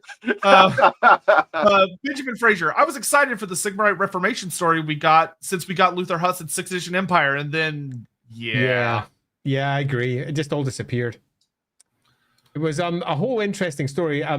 The story with Luther Huss, the story with Esmer, the story with Volkmar and what became of him. There was all manner of really interesting tales that could be told for the Cult of Sigmar, but they basically rubbed off all of the shades of grey. That's it, Ross. God damn it. Super Olog, Valten went to redeem the Skaven. Such kindness could only be seen in Sigmar himself. Guys. See, you understand Super Olog. Valten's like, they clearly need me more. That's hilarious. That is very funny. Darius Rose, would this be a decent Wolfert party? Every Wolfert party is decent. Dwarf Ranger Brett. Oh no, you're doing one of these again. Never mind. I take it back. Dwarf Ranger Bret Hart, Elf, Loic War Dancer Worshiper, Shawn Michaels, Moore Templar Undertaker, Reynolds. I think it's supposed to be Renaud, not Reynolds, but I'm going to keep it as Reynolds Serpent, Razor Ramon, Pistoliers Triple H, Ogre Maneater Vader.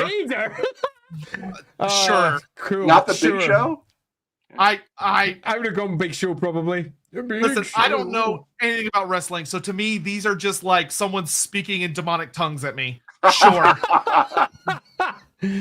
Yeah, sadly, I do. Let's just move along the boss now. Fair. Thank you, as always, for your Elseworld is truly terrifying, Darius. It's like Blood Bowl, but it's wrestling, which I would play it if they made it a game. I'd play it. Yeah, me too. But Same. passed on. How the Zog do you resolve the Garagrim story with Reset of all things? The Slayer hold not being led by a Slayer would be a great story to explore. I know. 100% agree. Yep. Like 100% agree. One of my biggest issues with the Storm of Chaos is that it did the hard reset. And it left a whole ton of potential stories by the wayside to effectively return all the characters that started the campaign in a position to the positions that they had at the end. So they did that and just wiped out So much good. And unlike the end times, it could have. Yeah. That potential could have been realized. That's the difference. Yeah. Which is going to be our next agreed big entirely. topic. And yeah, sure, for the roleplay game, there was an absolute ton of interesting material to still plumb into, but most of the ramifications of the Storm of Chaos were what ifs, if onlys, and similars, rather than, and this is what we now have to deal with because everything's complicated. The best complication from the Storm of Chaos that they were left with was half the Empire had been burnt to some degree. And that was, yeah, sure. I mean, that's war. I mean, it's Warhammer. We have that as a core component of any campaign. We didn't really get the big thing out of it. Something that's worth saying, which we, depending on how we're feeling, because we're doing we're doing a little meh on time, but Wednesday episodes sometimes run over, so we might just run over if we want to. If everyone's feeling good, we'll see. But one of the things that we might have time it's 1 in the morning here. Some people have it easy. What do you mean? We've done like 5-hour tier list streams anyway. One of the things that the Storm of Chaos is pretty heartbreaking for is what could have been if the storylines had all been treated as this is going to happen. Of like, because some of the story threads, if you look at them for what they were genuinely like, oh shit, of like, oh, the Tomb Kings are invading and conquering the Badlands. That's an oh shit. The Dark Elves have completely provoked Lustria into action. That's an oh shit. That's a world-changing oh shit as well. Yeah, Malekith has launched a new invasion and he hasn't lost. He's still there and Ulthuan is under siege. That's an oh shit. Half the Empire is gone. Oh shit. The vampire counts have revealed themselves and they're back. Oh shit. The Slayer hold is now ruled by not a Slayer, and the dwarfs are free of an oath they thought they never would be. Oh shit!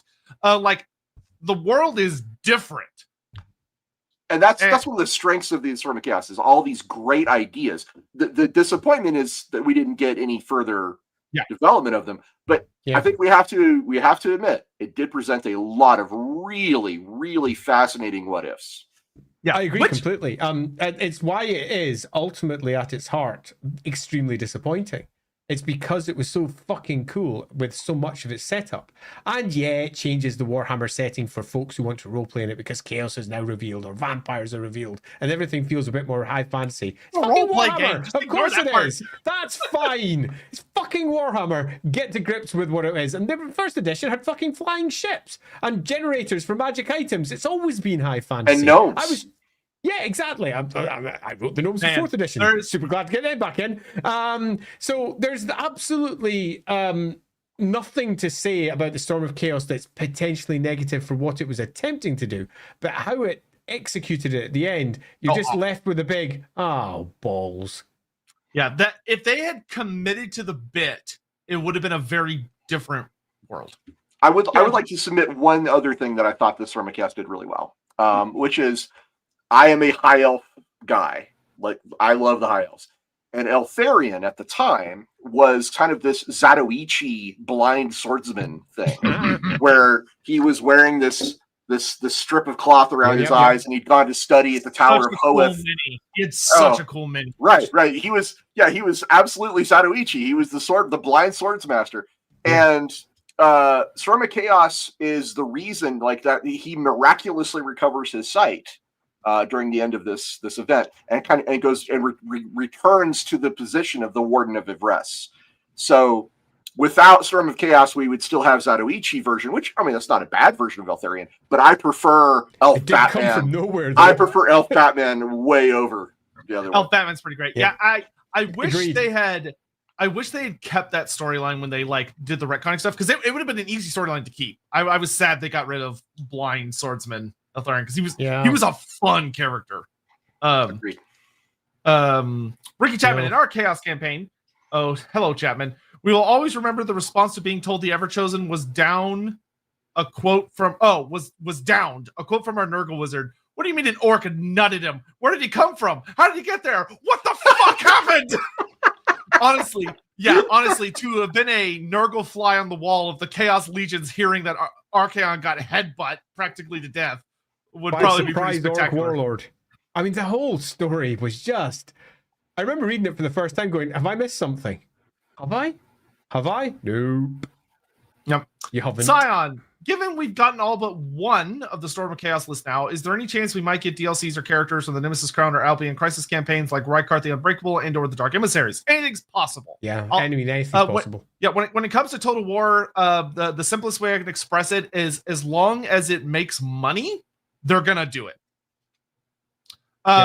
Which GW and Sega have made quite a bit of money on Total War Warhammer. So as long as people keep buying it, they're gonna keep making it. Yeah, GW literally resurrected a fucking setting because the game made so much damn money. Because of Total War. Yeah. So the next thing we're going to talk about, which is an important thing to talk about, because we've been shitting really hard at the Storm of Chaos. Something that's important to discuss was genuinely the good that came out of it. Because there was a lot. It doesn't seem like it, but there was. One of the things that the Storm of Chaos had as a strong legacy, in my opinion, was that it did a very good job of shaking up especially the old world, for exciting plot lines.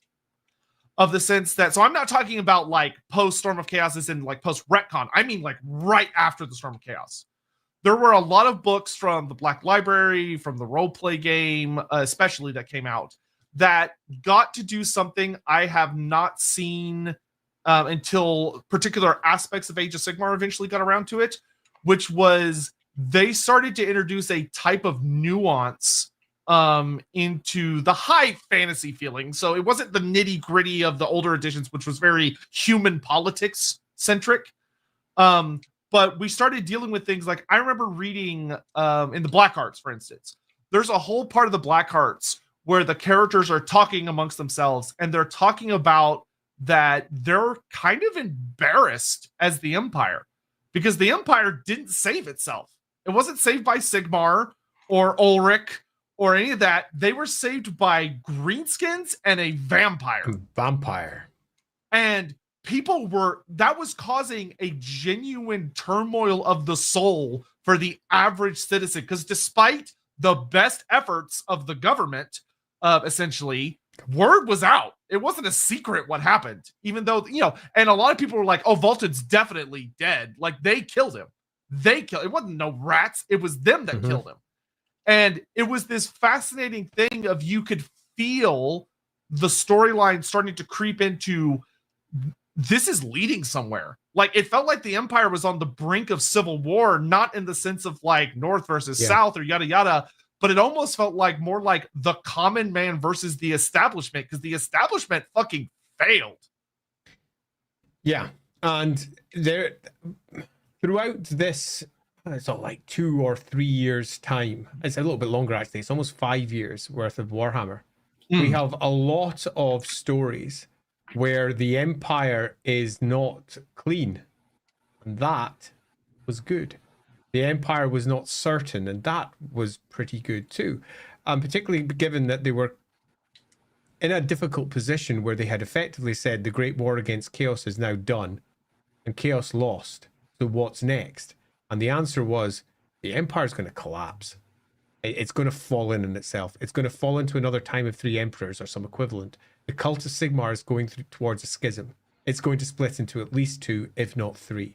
Everything is going to become much more complicated, and small c chaos will almost certainly turn into large c chaos in relatively short order. And we have almost the seeds of what is going to be the downfall of the old world being spread because of their success, in heavy quotation marks. And the stories there were quite interesting, fascinating, and they were certainly sort of going somewhere, with a stress on sort of, because none of the authors were particularly pushing it in that direction. It's just they were all telling their individual tales. The roleplay books were basically attempting to just portray all the different potential options for conflict. And conflict is at the heart of most of the good stories. And it was saying there's a conflict here, there's a conflict here, there's a conflict here, there's a conflict there. And a lot of individual groups on the roleplay game side were dialing hard into those conflicts. And they were presenting broken cults of Sigmar. They were presenting civil wars brewing in a variety of different ways, which is why when Games Workshop yet again cleaned house entirely and reset the setting and went, it's back to the Empire that we've known since the 4th edition of Warhammer, everything that's happened for the last 5-10 years is gone. There was a deep sense of apathy inside the Warhammer playing crowd, both from those who liked the Storm of Chaos and those who didn't, because Games Workshop was willing to just steamroller anything for what they hope would be the next big thing to use with Warhammer that would hopefully sell more minis. And they decided that their previous course was not the course that was going to do best. It was time to course correct. But the course correction left an audience that was already a bit battered because of a bunch of rather odd decisions with both stories and other things. And left them going, well, what do I even do with this anymore? Where's my Warhammer? And you can almost see the coming of the end in the edition that came afterwards, because by this point the apathy was pretty big. It's an unfortunate time in some regards. I think some of this has to do with, again, transitions. We talked about this a few times. Yeah. But Games Workshop was in a period where it was really starting to license things out. I mean, Ryan mentioned Warhammer Age of Reckoning. Before, there was a Warhammer Online before that. That was happening around the same time. Yeah. It was happening around the same time as Storm of Chaos. And I don't have, this is pure speculation from someone who was in an office far away from all these guys. Okay. But my speculation is that there was a push within Games Workshop to codify their IPs for licensing, to redefine what is Warhammer, how do we present Warhammer to people. And the Storm of Chaos, as Andy suggested, presented so many changes to what is Warhammer that maybe part of the decision was driven by, we need to go back to our roots. And you know what? I think that's not the greatest assumption to make, because it happened more than once. It happened to Black Library too. They were completely stripped and brought back to the core of what they should be doing as far as the, let's say, corporate. Let's just call them corporate. That's a nice, easy way to put it. As far as corporate was concerned, as people moved out of the studio and a new group moved in, and they were willing to do, well, whatever they were told to do, because that's their job, isn't it? Where the older guard were like, no, this isn't what we do. Yeah, so there was a definite transition from one group to the next. Well, as part of that, I think that's fair. As part of that transition for Black Library, I think this Darkness Rising was one of the last of its kind, where Black Library wasn't allowed to release these. I mean, this book's beautiful. There was no background books. I was lined up for 3 background books. 2 of them, one just been approved, and I was lined up to do it when the information came through. That's it. You don't do background books anymore. The background books are dealt with by the studio. And I was left sitting there looking at the email saying, you're doing this book. And I sent a quick email saying, I trust I'm not doing this book anymore. And they're like, yeah, you're not. And I was like, okay. Oh, balls. I have the answer for all of this, but it is a much longer discussion. So maybe bring me back sometime and I will tell you about why the background books were no longer a thing, because I know the actual answer. Oh, I love it. I'm very excited for that. I think we'll definitely look into that, because that could easily be a whole stream in and of itself. Because that's a whole narrative. The background books. The background books. How I miss them. But they were fun. Yeah, but so Storm of Chaos is ultimately a pretty interesting legacy. It's one of the things that I'm not exactly sure where to point, to be honest, when it comes to this, is that I find it curious how I would genuinely say for the vast majority of people that consume Warhammer in the modern day, they look back at the Storm of Chaos with very rose-tinted glasses of remembering a lot of the very strong positives, remembering the sub-factions, remembering like the unique minis and all this stuff, and saying like, this was great. This was Warhammer at its absolute best, when, to put it bluntly, it wasn't. It just wasn't. True. And I actually, this is a controversial opinion, but I do think I will agree with what Andy was saying about that. I think it is not unfair to look at the handling of the Storm of Chaos for one of the big contributors to why Warhammer Fantasy eventually died the way it did. Mm-hmm. I felt I went a bit strong in that, but I definitely think it's a contributor. Yeah. I think it shook a lot of the people's faith in how Games Workshop handled their setting. And for many, their faith had already been shaken by multiple resets in a way that 40k hadn't really had. 40k sort of stayed consistent all the way through, but Warhammer, because it wasn't selling, yeah, that's why I said sorta. Necrons, but sorta. Where Warhammer was just rebuilt according to the whim of the edition each time. And understandably so for some cases and less so for others. And it had left generations of burnt players. And they piled up as the money pockets of the next generation, speaking to their kids, just went, yeah, no, fuck it, 40k is better. Yeah, well, especially like, and this is the last thing I'll say about this before I'll move on to something else relating more to the Storm of Chaos itself, of that 7th edition had a very peculiar legacy of the rules got way out of whack. 7th was a weird edition that got, I mean, I remember playing hardcore competitive 7th, and it was ugly. It was a ugly edition when that Demons of Chaos book dropped. Oh my good God. It, like, everything that came after that was in response, and it broke the game. It literally broke the game. And 8th edition, I think, was genuinely beautiful, but its core rules were pretty shaky. And by that point, it was too late. Played a lot of 8th. Yeah, it was pretty good. But back to more of a positive lean. I really do feel that the Storm of Chaos, for a lot of the grief we get it, did have a lot of that excitement and moments that outlived it in some really funny ways. Of like Grimgor Ironhide as a character quite literally catapulted to being a fan favorite. Yes. It defined him as a character, and people fell in love with him because he was so goddamn goofy. Of like, for those unaware of like his full Storm of Chaos storyline, you're literally introduced to him as a character that is this big wall horde that slams into Vardek Krom as Krom's heading for High Pass. And they have this big fight where they did something really clever to make Grimgor feel awesome and orky, which is that Grimgor was so strong that nobody could beat him. And he's just plowing through chaos like it's nothing. And they have like, oh yeah, he's like taking out Hell Pit practically. Like he's this unstoppable juggernaut. And he gets in a duel with Vardek Krom. And Vardek Krom is also written in a really fun way where Krom's like, okay, I can't beat this guy, but I can hold him off. And while I'm holding him off, my army is going to annihilate his army because he's a shit general. Because he's an orc.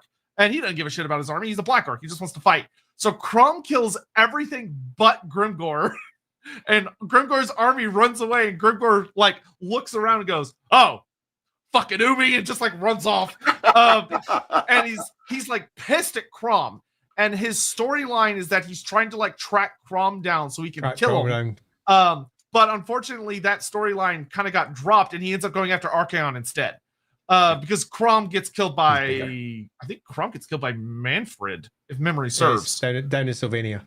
But down through Ostermark and down in Grimgor was genuine, as far as orc characters go, was a well-written, funny character. And the Storm of Chaos cements him as a legend that has lasted to this day. Where people think of Grimgor as like one of the most dead-hard orcs in all of the settings. When, if you compare the amount of writing about him compared to like Gorbad or Gazgul from 40k, there's barely any writing on Grimgor. He's not a very well-explored character. But when the end types came back, they made him into a fucking super character giant because of that legacy. I said I had 2 armies for Storm of Chaos. I was actively considering building a Grimgor's horde. Grimgor's Ardboys. Yeah, I was gonna do it. I was gonna do the Ardboys. Yeah. So so you said High Elf Sea Patrol. What was the other one? Slayer army. I made no friends. I made no friends. Is unbreakable. Fuck you. And the runes you could put on those guys as weapons. It was insane. Just forget it. I think nearly all of the Storm of Chaos sub-factions, I think, were very toxic. I remember, my local store is just a fun little anecdote.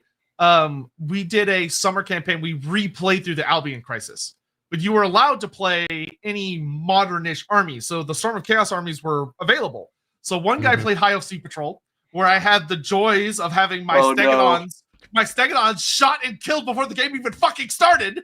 That's right.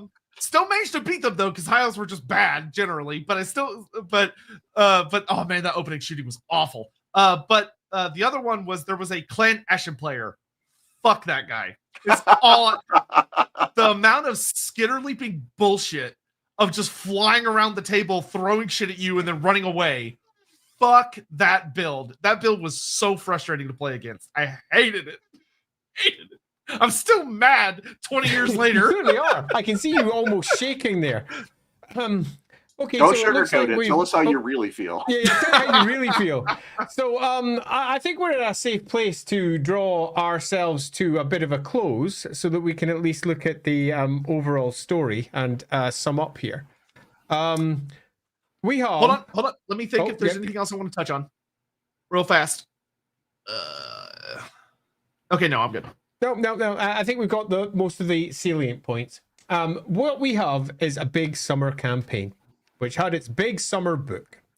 And it had itself a big website and a big participation, where people all over the world were submitting their battles. And this is the beginning of the problems, because Chaos lost bad. And I mean really bad. Anyone that was there at the time was almost laughing as Middenheim and its various fronts getting attacked from all sides was just chock-a-block full of Chaos defeats. And you might go, why was Chaos doing so bad? Because Chaos was only one army, and there was all the other fucking armies against them. It was almost the destiny of the campaign for this to occur. I do want to add, I distinctly remember greenskin players in particular genuinely refusing to play other armies at their stores. They would only want to fight Chaos players just so they could kick the shit out of Chaos and hurt their numbers. And there was, and in fact, almost exactly what I was about to move on to, which is, it's because there was a fundamental lack of understanding for what Warhammer offered with its armies. There was this desire to split them into good guys and bad guys. All the people who were allied with Chaos and all the people who were allied with the Empire. But as it turned out, that's not what it was. Because Warhammer was more complicated than that. The orcs were not on the bad guy side. The undead were not on the bad guy side. In fact, the entire campaign almost turned into everyone versus Chaos. And it's not a little bit like saying, well, everyone versus the Space Marine armies. Nah, it's a little bit more like saying everyone versus just Chaos. Everyone in 40k against just the Chaos players. And Chaos was not a big selling army. And that was fundamentally flawed in the basic structure of the summer campaign. So the outcome was inevitable. Chaos were always going to lose. But the story that was pitched was so against that anyone watching at the time was going, I don't understand. Why are Chaos winning? And there was a lot of odd frustrations. And they were only redoubled when the campaign came to its conclusion and all of the cool stories got summed up with Surprise Grimgore. And Manfred just hiking it out. What the heck's that? That. Yep. Oh my god, it's a surprise attack. Thank you for that. With the Chat, chair. Fucking amazing. So we had ourselves a campaign that at the time was somewhat divisive. The good guys won. A lot of people were very happy with it. Most of the kids that played it absolutely adored it. They brought out a background book, Darkness Rising, to sort of explain what had happened in a more logical fashion, and it did indeed do that. The roleplay game was then based upon it, and that caused some issues when Games Workshop then dumped it. But nevertheless, for all we've dropped a lot of deep negatives about the Storm of Chaos, and we kind of have dissed it in many ways. We've not gone anywhere near as hard with it as we have with, say, the End Times, which are clearly bullshit. We've instead just gone, yeah, this bit was a bit poor, and this bit was a bit poor, and you get why it's poor. Storm of Chaos, nevertheless, endured. Really endured. Endured for some people because they really enjoyed the campaign. Endured for other people because it showed characters doing something. It told stories, which Warhammer often doesn't do. It just pitches you a character, tells you who that character is, and lets you tell your own stories with your own battlefield at home.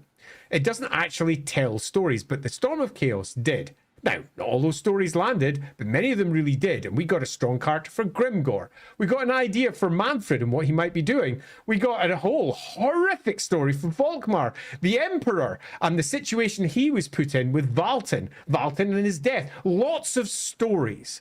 And these stories really had impact because they were popular.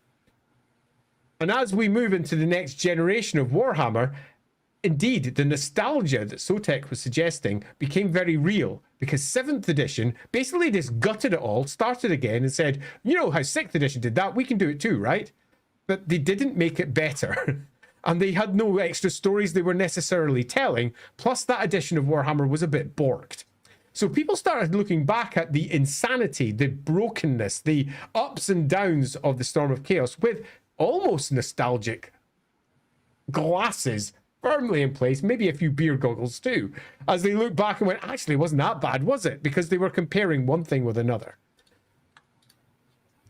And that wasn't just the case for the people playing the game or consuming it. It was also the case for the people who were writing it, because they were looking for new stories as they were determining what to do with their characters, with their next, as we move into 8th edition, who are they, what do they do? And they look back and they've got rich, ripe tales. And they went, oh, yeah. So the Storm of Chaos for all, and I'm now going to be as blunt as I can, is crap. It's got loads of great ideas, loads of great stories, but the outcome was rubbish. The whole campaign fell apart because it hadn't been properly thought out as to how necessarily to pitch each one of the various groups together. Chaos was always going to lose. The fact that they didn't realize that and clearly had a story that had Chaos doing well, in many respects shows a lack of foresight. It was crap, but it was also brilliant in so many ways, meaning that all of the stories that it told really endured. All of the armies that it pitched for all Games Workshop moved on from them and said, these armies aren't real anymore. You can't use them in tournaments. We've moved on. They don't exist. They did for the fans, and they kept on playing. They enjoyed what was there, and it meant that as 8th edition went on, Games Workshop sort of capitulated and went, yeah, you're right. Let's bring them back one by one by one. And as we now move into Total War, and we look back, 20 years later, pretty much all of the non-canon, absolutely unofficial, does not exist in Warhammer history book has been ported into that game. All of it, pretty much, is in there. And that's because it was a rare example of pure creativity, adding extra to the game, which most of the editions as we move from 4th to 5th to 6th to 7th and 8th didn't do. All they did was reiterate and refine, reiterate and refine, reiterate and refine. It added. It brought more to the table. And it's not until we hit 8th edition that they look at the existing armies and go, wait a minute, we could add something new. Here's a Blood Rat Medusa. Woohoo! Here's a Demigryph. As they started adding new troop types that you could tell new stories with. That 8th edition, all the way from 4th to 8th, almost nothing new is added. And that's why the Storm of Chaos has such strong nostalgia for so many people. It added new shit to the Warhammer game. And not all of that new shit was necessarily good. But that doesn't matter, because the creativity that was being brought to the table excited people and got people wanting to play Warhammer. Because there was something new. There was a new mini. It wasn't just another Space Marine. And then come the end of it, sadly, for all of the good that it did, all of the bad that it did, poisoned certain people enough that Warhammer sort of went that way rather than that.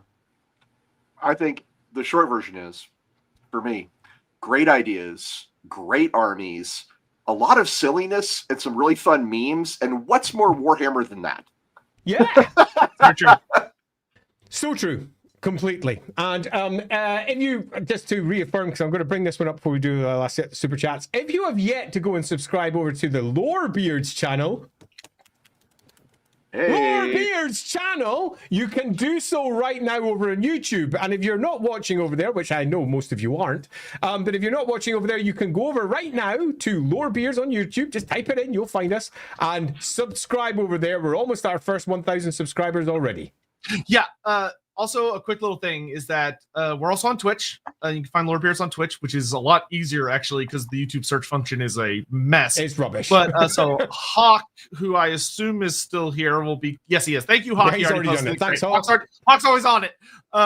Like a hawk. Anyway, so we would really appreciate not only you subscribing to that, but if you would be so inclined as to maybe like watch some of the episodes that are coming back on there and check those out. We need the watch time to hopefully monetize the channel, which will be necessary for the full move over there, which will make life so much easier for everybody. Because there will be one consolidated place for everything Lorebeards, which may mean more than it currently does, but we'll have to see how that goes down. What could that mean? What could it possibly mean? I don't know. You have to wait and see. I just went and subscribed. Oh, thank you, Ross. Oh, you said he went. Thank you, Ross. You rock. So let's grab all of the finale super chats and stuff here, and then we'll wrap up. We're only 32 people away from 1,000. If there's just 32 of you out there right now, go press the subscribe button. We're over our first 1,000. That'd be awesome. You know what? I'll tell you what. If y'all hit 1K, so 32 people go and sub before we finish getting through all these super chats, I will tell you a secret about upcoming Lorebeard stuff. Ooh, that I wasn't going to tell you. Oh my! Okay, it's already only 30 left to go. But if we don't hit 1K by the time I get through these like 5 messages, I'm not going to tell you.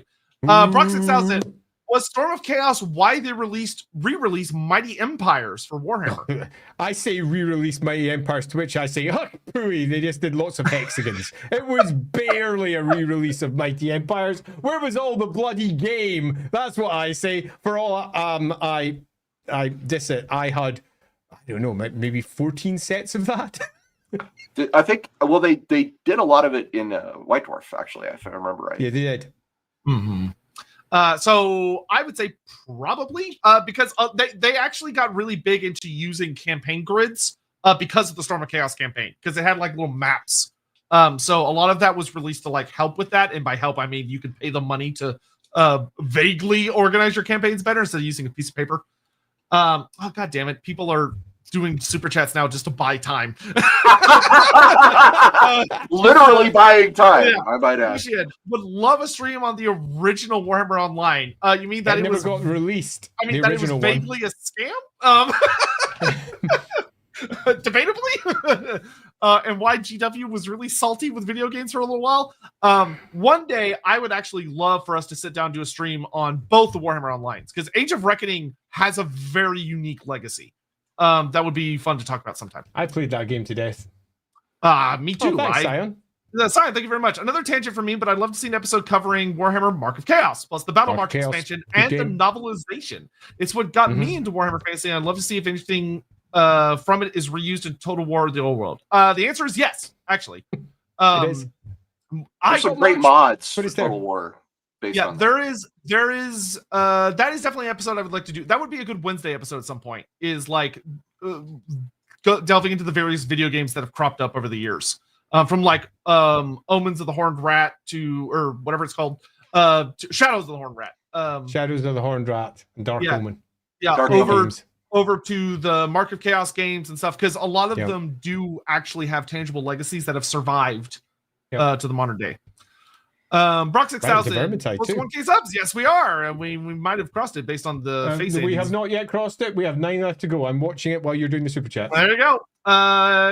You know, go bug your family members and be like, "Stop to this shit real fast." There's 9 left to go. 1.21 gigawins. GW seems to be a big victim of positive feedback loops, focusing on things already popular, making them more popular, and letting everything else atrophy rather than supporting their whole line. Space Marines. Yeah. To be fair, that's business. That's how you run a business. I hate it. I think it's stupid, and I don't think that's the way a creative business should be run, but that is how they run their business, and they are the most successful at what they do, to put it bluntly. So I will always get mad when we have like the 9th of, how many models has Calgar got now with that new model he just got? He's got he just got another one, didn't he? Yeah, he's got like 7 minis. Crazy. Scion, Jesus, thank you very much, Scion. Great episode, Wow. guys. Look forward to the next one. Also, Nurgle here. That's our Chaos Tier stream that we had, Ross, where it was the funding Andy's dental, because I was like, I had a 7K bill on my dental. Yeah, it was truly awful. I've now got a gap here that's going to be getting filled up soon. And there was a nice little bit where they subbed 1,000. If they did 1,000, if they did $100, they could move people around. Yeah, they could rig the tier list. And to say that Andy and I may have felt some deep Guilt. It's an understatement. 4 subscribers left to go. Quick, gotta buy time for some secrets. Y'all got 4 left, and I've only got 3 super chats left. 1.31 Giga wins. As a huge Star Wars fans, extremely disappointed with the 789 series. I wish they would retcon them out of existence. Seeing that the Storm of Chaos alternative was the end times, I am reassessing what I wish for. Yeah. That's a very good outlook to have, honestly. I have an opinion on this, which is I agree wholeheartedly, but I would much prefer the Clone War in that the Clone War series made the prequel movies pretty decent when you viewed them as a complete whole, rather than just looking at the prequel movies alone, which were a bit pants. I would just like extra context. Make the world better. Don't try retcon stuff out of existence, because people are just going to be disappointed that are fans. And for some kids, they grew up in those movies and adore them. Actually adore them, and to say that the movies that they adored aren't good enough is basically punching them in the face, in the same way the prequels to some people are Star Wars, and for me it's the original 3 movies that is Star Wars. And to invalidate someone else's fun as bad wrong fun is never a good way to start. So I would much prefer that they just make it better. As a Star Wars fan, I will say this: I was disappointed with the sequels, but there's a great story in there somewhere, and I would love to see. I would love to see them focus on who should have been the main character, Finn. That would have been really interesting. Hard agree. If there's one lesson I hope you all take away from Lorebeards, it's that nothing is beyond salvaging. You can salvage any storyline. You can. You might have to do some serious massaging in a few parts, but you can always save it. Whether that's true for, we've talked about the end times, we've talked about Storm of Chaos, we've talked about some really garbage stories, and about how with not all that much maneuvering, you can make them great. 1 left to go. Oh my God. Super chats faster. 11 people go. I'll keep them busy. Hold them off. I just imagined that we're moving down an alley and someone's just throwing money in my face to distract me. Hi, Ross. See you guys in 3 hours when I'm done rewarding. Bye, Ross. Well, Thank you. We have just hit 1K subscribers. Woo! Okay, put your wallets away, please. Thank you. Put them away. Put them away. Lower your guns. I will reveal a secret here just in a minute. Super Arlock. The Storm of Chaos kind of reminds me of what happened Star Wars Now Legends. Everyone hated it before its retcon, but looks back at it with rose-tinted glasses. Yeah, there's a lot of stuff in the Star Wars expanded universe before it became Legends. A lot of that was really dumb. Some of that was really cool. I can see the connection. Yeah. Cole Patterson. Super casual project with the expialidocious. Almost had it. Just trying to slow you down there. I know. To Blam, what's Ross's opinion on Bretonia? Buy time. Love Bretonia. We hit it. Big fan. I actually wrote a tactics article. One of my first articles for White Dwarf when I went to work at Game Workshop was a tactics article for Bretonia in 6th edition when they got their catapult. And the whole idea of the Grail Knights and the Lady of the Lake and all that, I am big fan. Nice. Yeah. By the way, if you haven't, there's a poll right now on the Loremaster of Sotek channel about what Bretonia subject we're going to talk about in a week and a half. So if you haven't voted on that, go, because last I checked, Bertrand the Brigand was tied with the Fey Enchantress. And you know that there's a scheme to try and keep the tie. Yeah, because if you tie... There's a scheme to keep the tie so we can get 2 Bretonian subjects. Yeah, if you tie, we will do both of them. But that is a hard landing to stick when you're dealing with like 6,000 people. Magladroth, quick Ross, any ideas for I like how they're turning to Ross. I'm the target. I'm a target. Any ideas for using Nagash, the Great Necromancer, in a 40k campaign? You know, I don't have anything off the top of my head, but you see, the thing about necromancy and undead in 40k is really hard because that's just not really a thing. Like ghosts and undead things aren't really a part of 40k. So, you know, maybe it'd be interesting. Certainly, that's all I got. Yeah, pick me up in another stream. I've done this. Oh, Andy's the man. Go for him. Yeah. I will simply say, if you truly believe that he's a corpse emperor and you're introducing the strongest necromancer ever, you have a very dangerous setup immediately ready to go. Oh, why didn't I think of that? Oh my god, that's really good, Ryan. Yup. Yeah. So the Exile one, yippee, 1,000. We bought enough time. You quite literally did. Okay, so I'm trying to decide if I should give you a cryptic hint that is very rude because it would require you to go look for something, or if Andy, do you think I should give them a cryptic one or a more obvious? I love cryptic because cryptic is cryptic. Okay, great. On Andy's channel, there is a live stream that if you go watch and you pay attention to what Andy shows on camera, you will know what's about to happen on Lorebeards. Correct. I'll leave it at that. Mysterious. He revealed it, and I don't think anybody caught it, but he full on revealed it. Oh, one person did. Yep. I got the message about it and everything. Yeah, I'm not going to say anything more than that. I'm not going to tell you which stream it's on, just a live stream. It was a live stream, just in case there's a difference between the videos that we upload for LAWhammer. It wasn't one of those. It was a live stream. Oh, he's being nice to y'all. Yeah, so it's not a video. And okay, I'll be nice. It's not a video, and it's not a LAWhammer roleplay stream. That's the only hint I'll give you. It's a live stream. And it's not a thumbnail. It's in the actual stream. He literally will move the camera to show you something. And somehow barely anybody caught it. I'm not going to say when. You figure that out. Go watch LAWhammer. Right, with that, we say thank you all very much. You absolutely rock. We have a surprise stream coming this Saturday. Oh, yeah.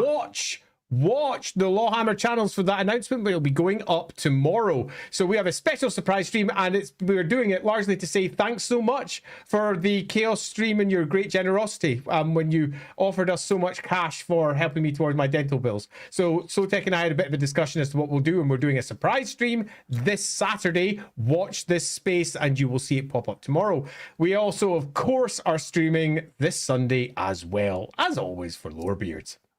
Yes, for the dwarfs of Norska, the Norskan dwarves. Norse dwarves! I want to say thank you very much. I was going to ask, do you have anything like coming up? Any stuff people should be on the lookout for? Not right away, but I did want to express my gratitude to both Sotek and Andy for bringing me on the Lorebeards channel. Let me talk a little bit about Storm of Chaos, which is one of the things I happen to know a bit about, having been inside at the time it was going on. So it was a real pleasure to kind of go back over my memories and talk to you guys and kind of get that different perspective on it, because it was wild being in it and looking back, and now hearing from you guys and putting together a lot of these dots has really changed my perspective on it. So thank you. Oh, that's lovely. Hopefully in a good way. And my only response to that is Ross rocks, yeah! Yeah, Ross rocks so much that maybe he's in some way related to that hint y'all should be looking for. Ross, yeah! What can I mean by that? Who knows? Ross, yeah! Anyway, I've been Loremaster of Sotek. That guy yelling is Andy Law. And thanks so much, Ross Watson, for joining us. It's been a pleasure, and we will see you guys next time. Well, Friday for LAWhammer. Oh, yeah. And then Saturday for a special bonus Lorebeard stream with me and Andy that I think you'll all be very excited about. Yeah, it's a good one. Yeah, it's a good one. Right, we'll see you then. Bye-bye. Bye-bye.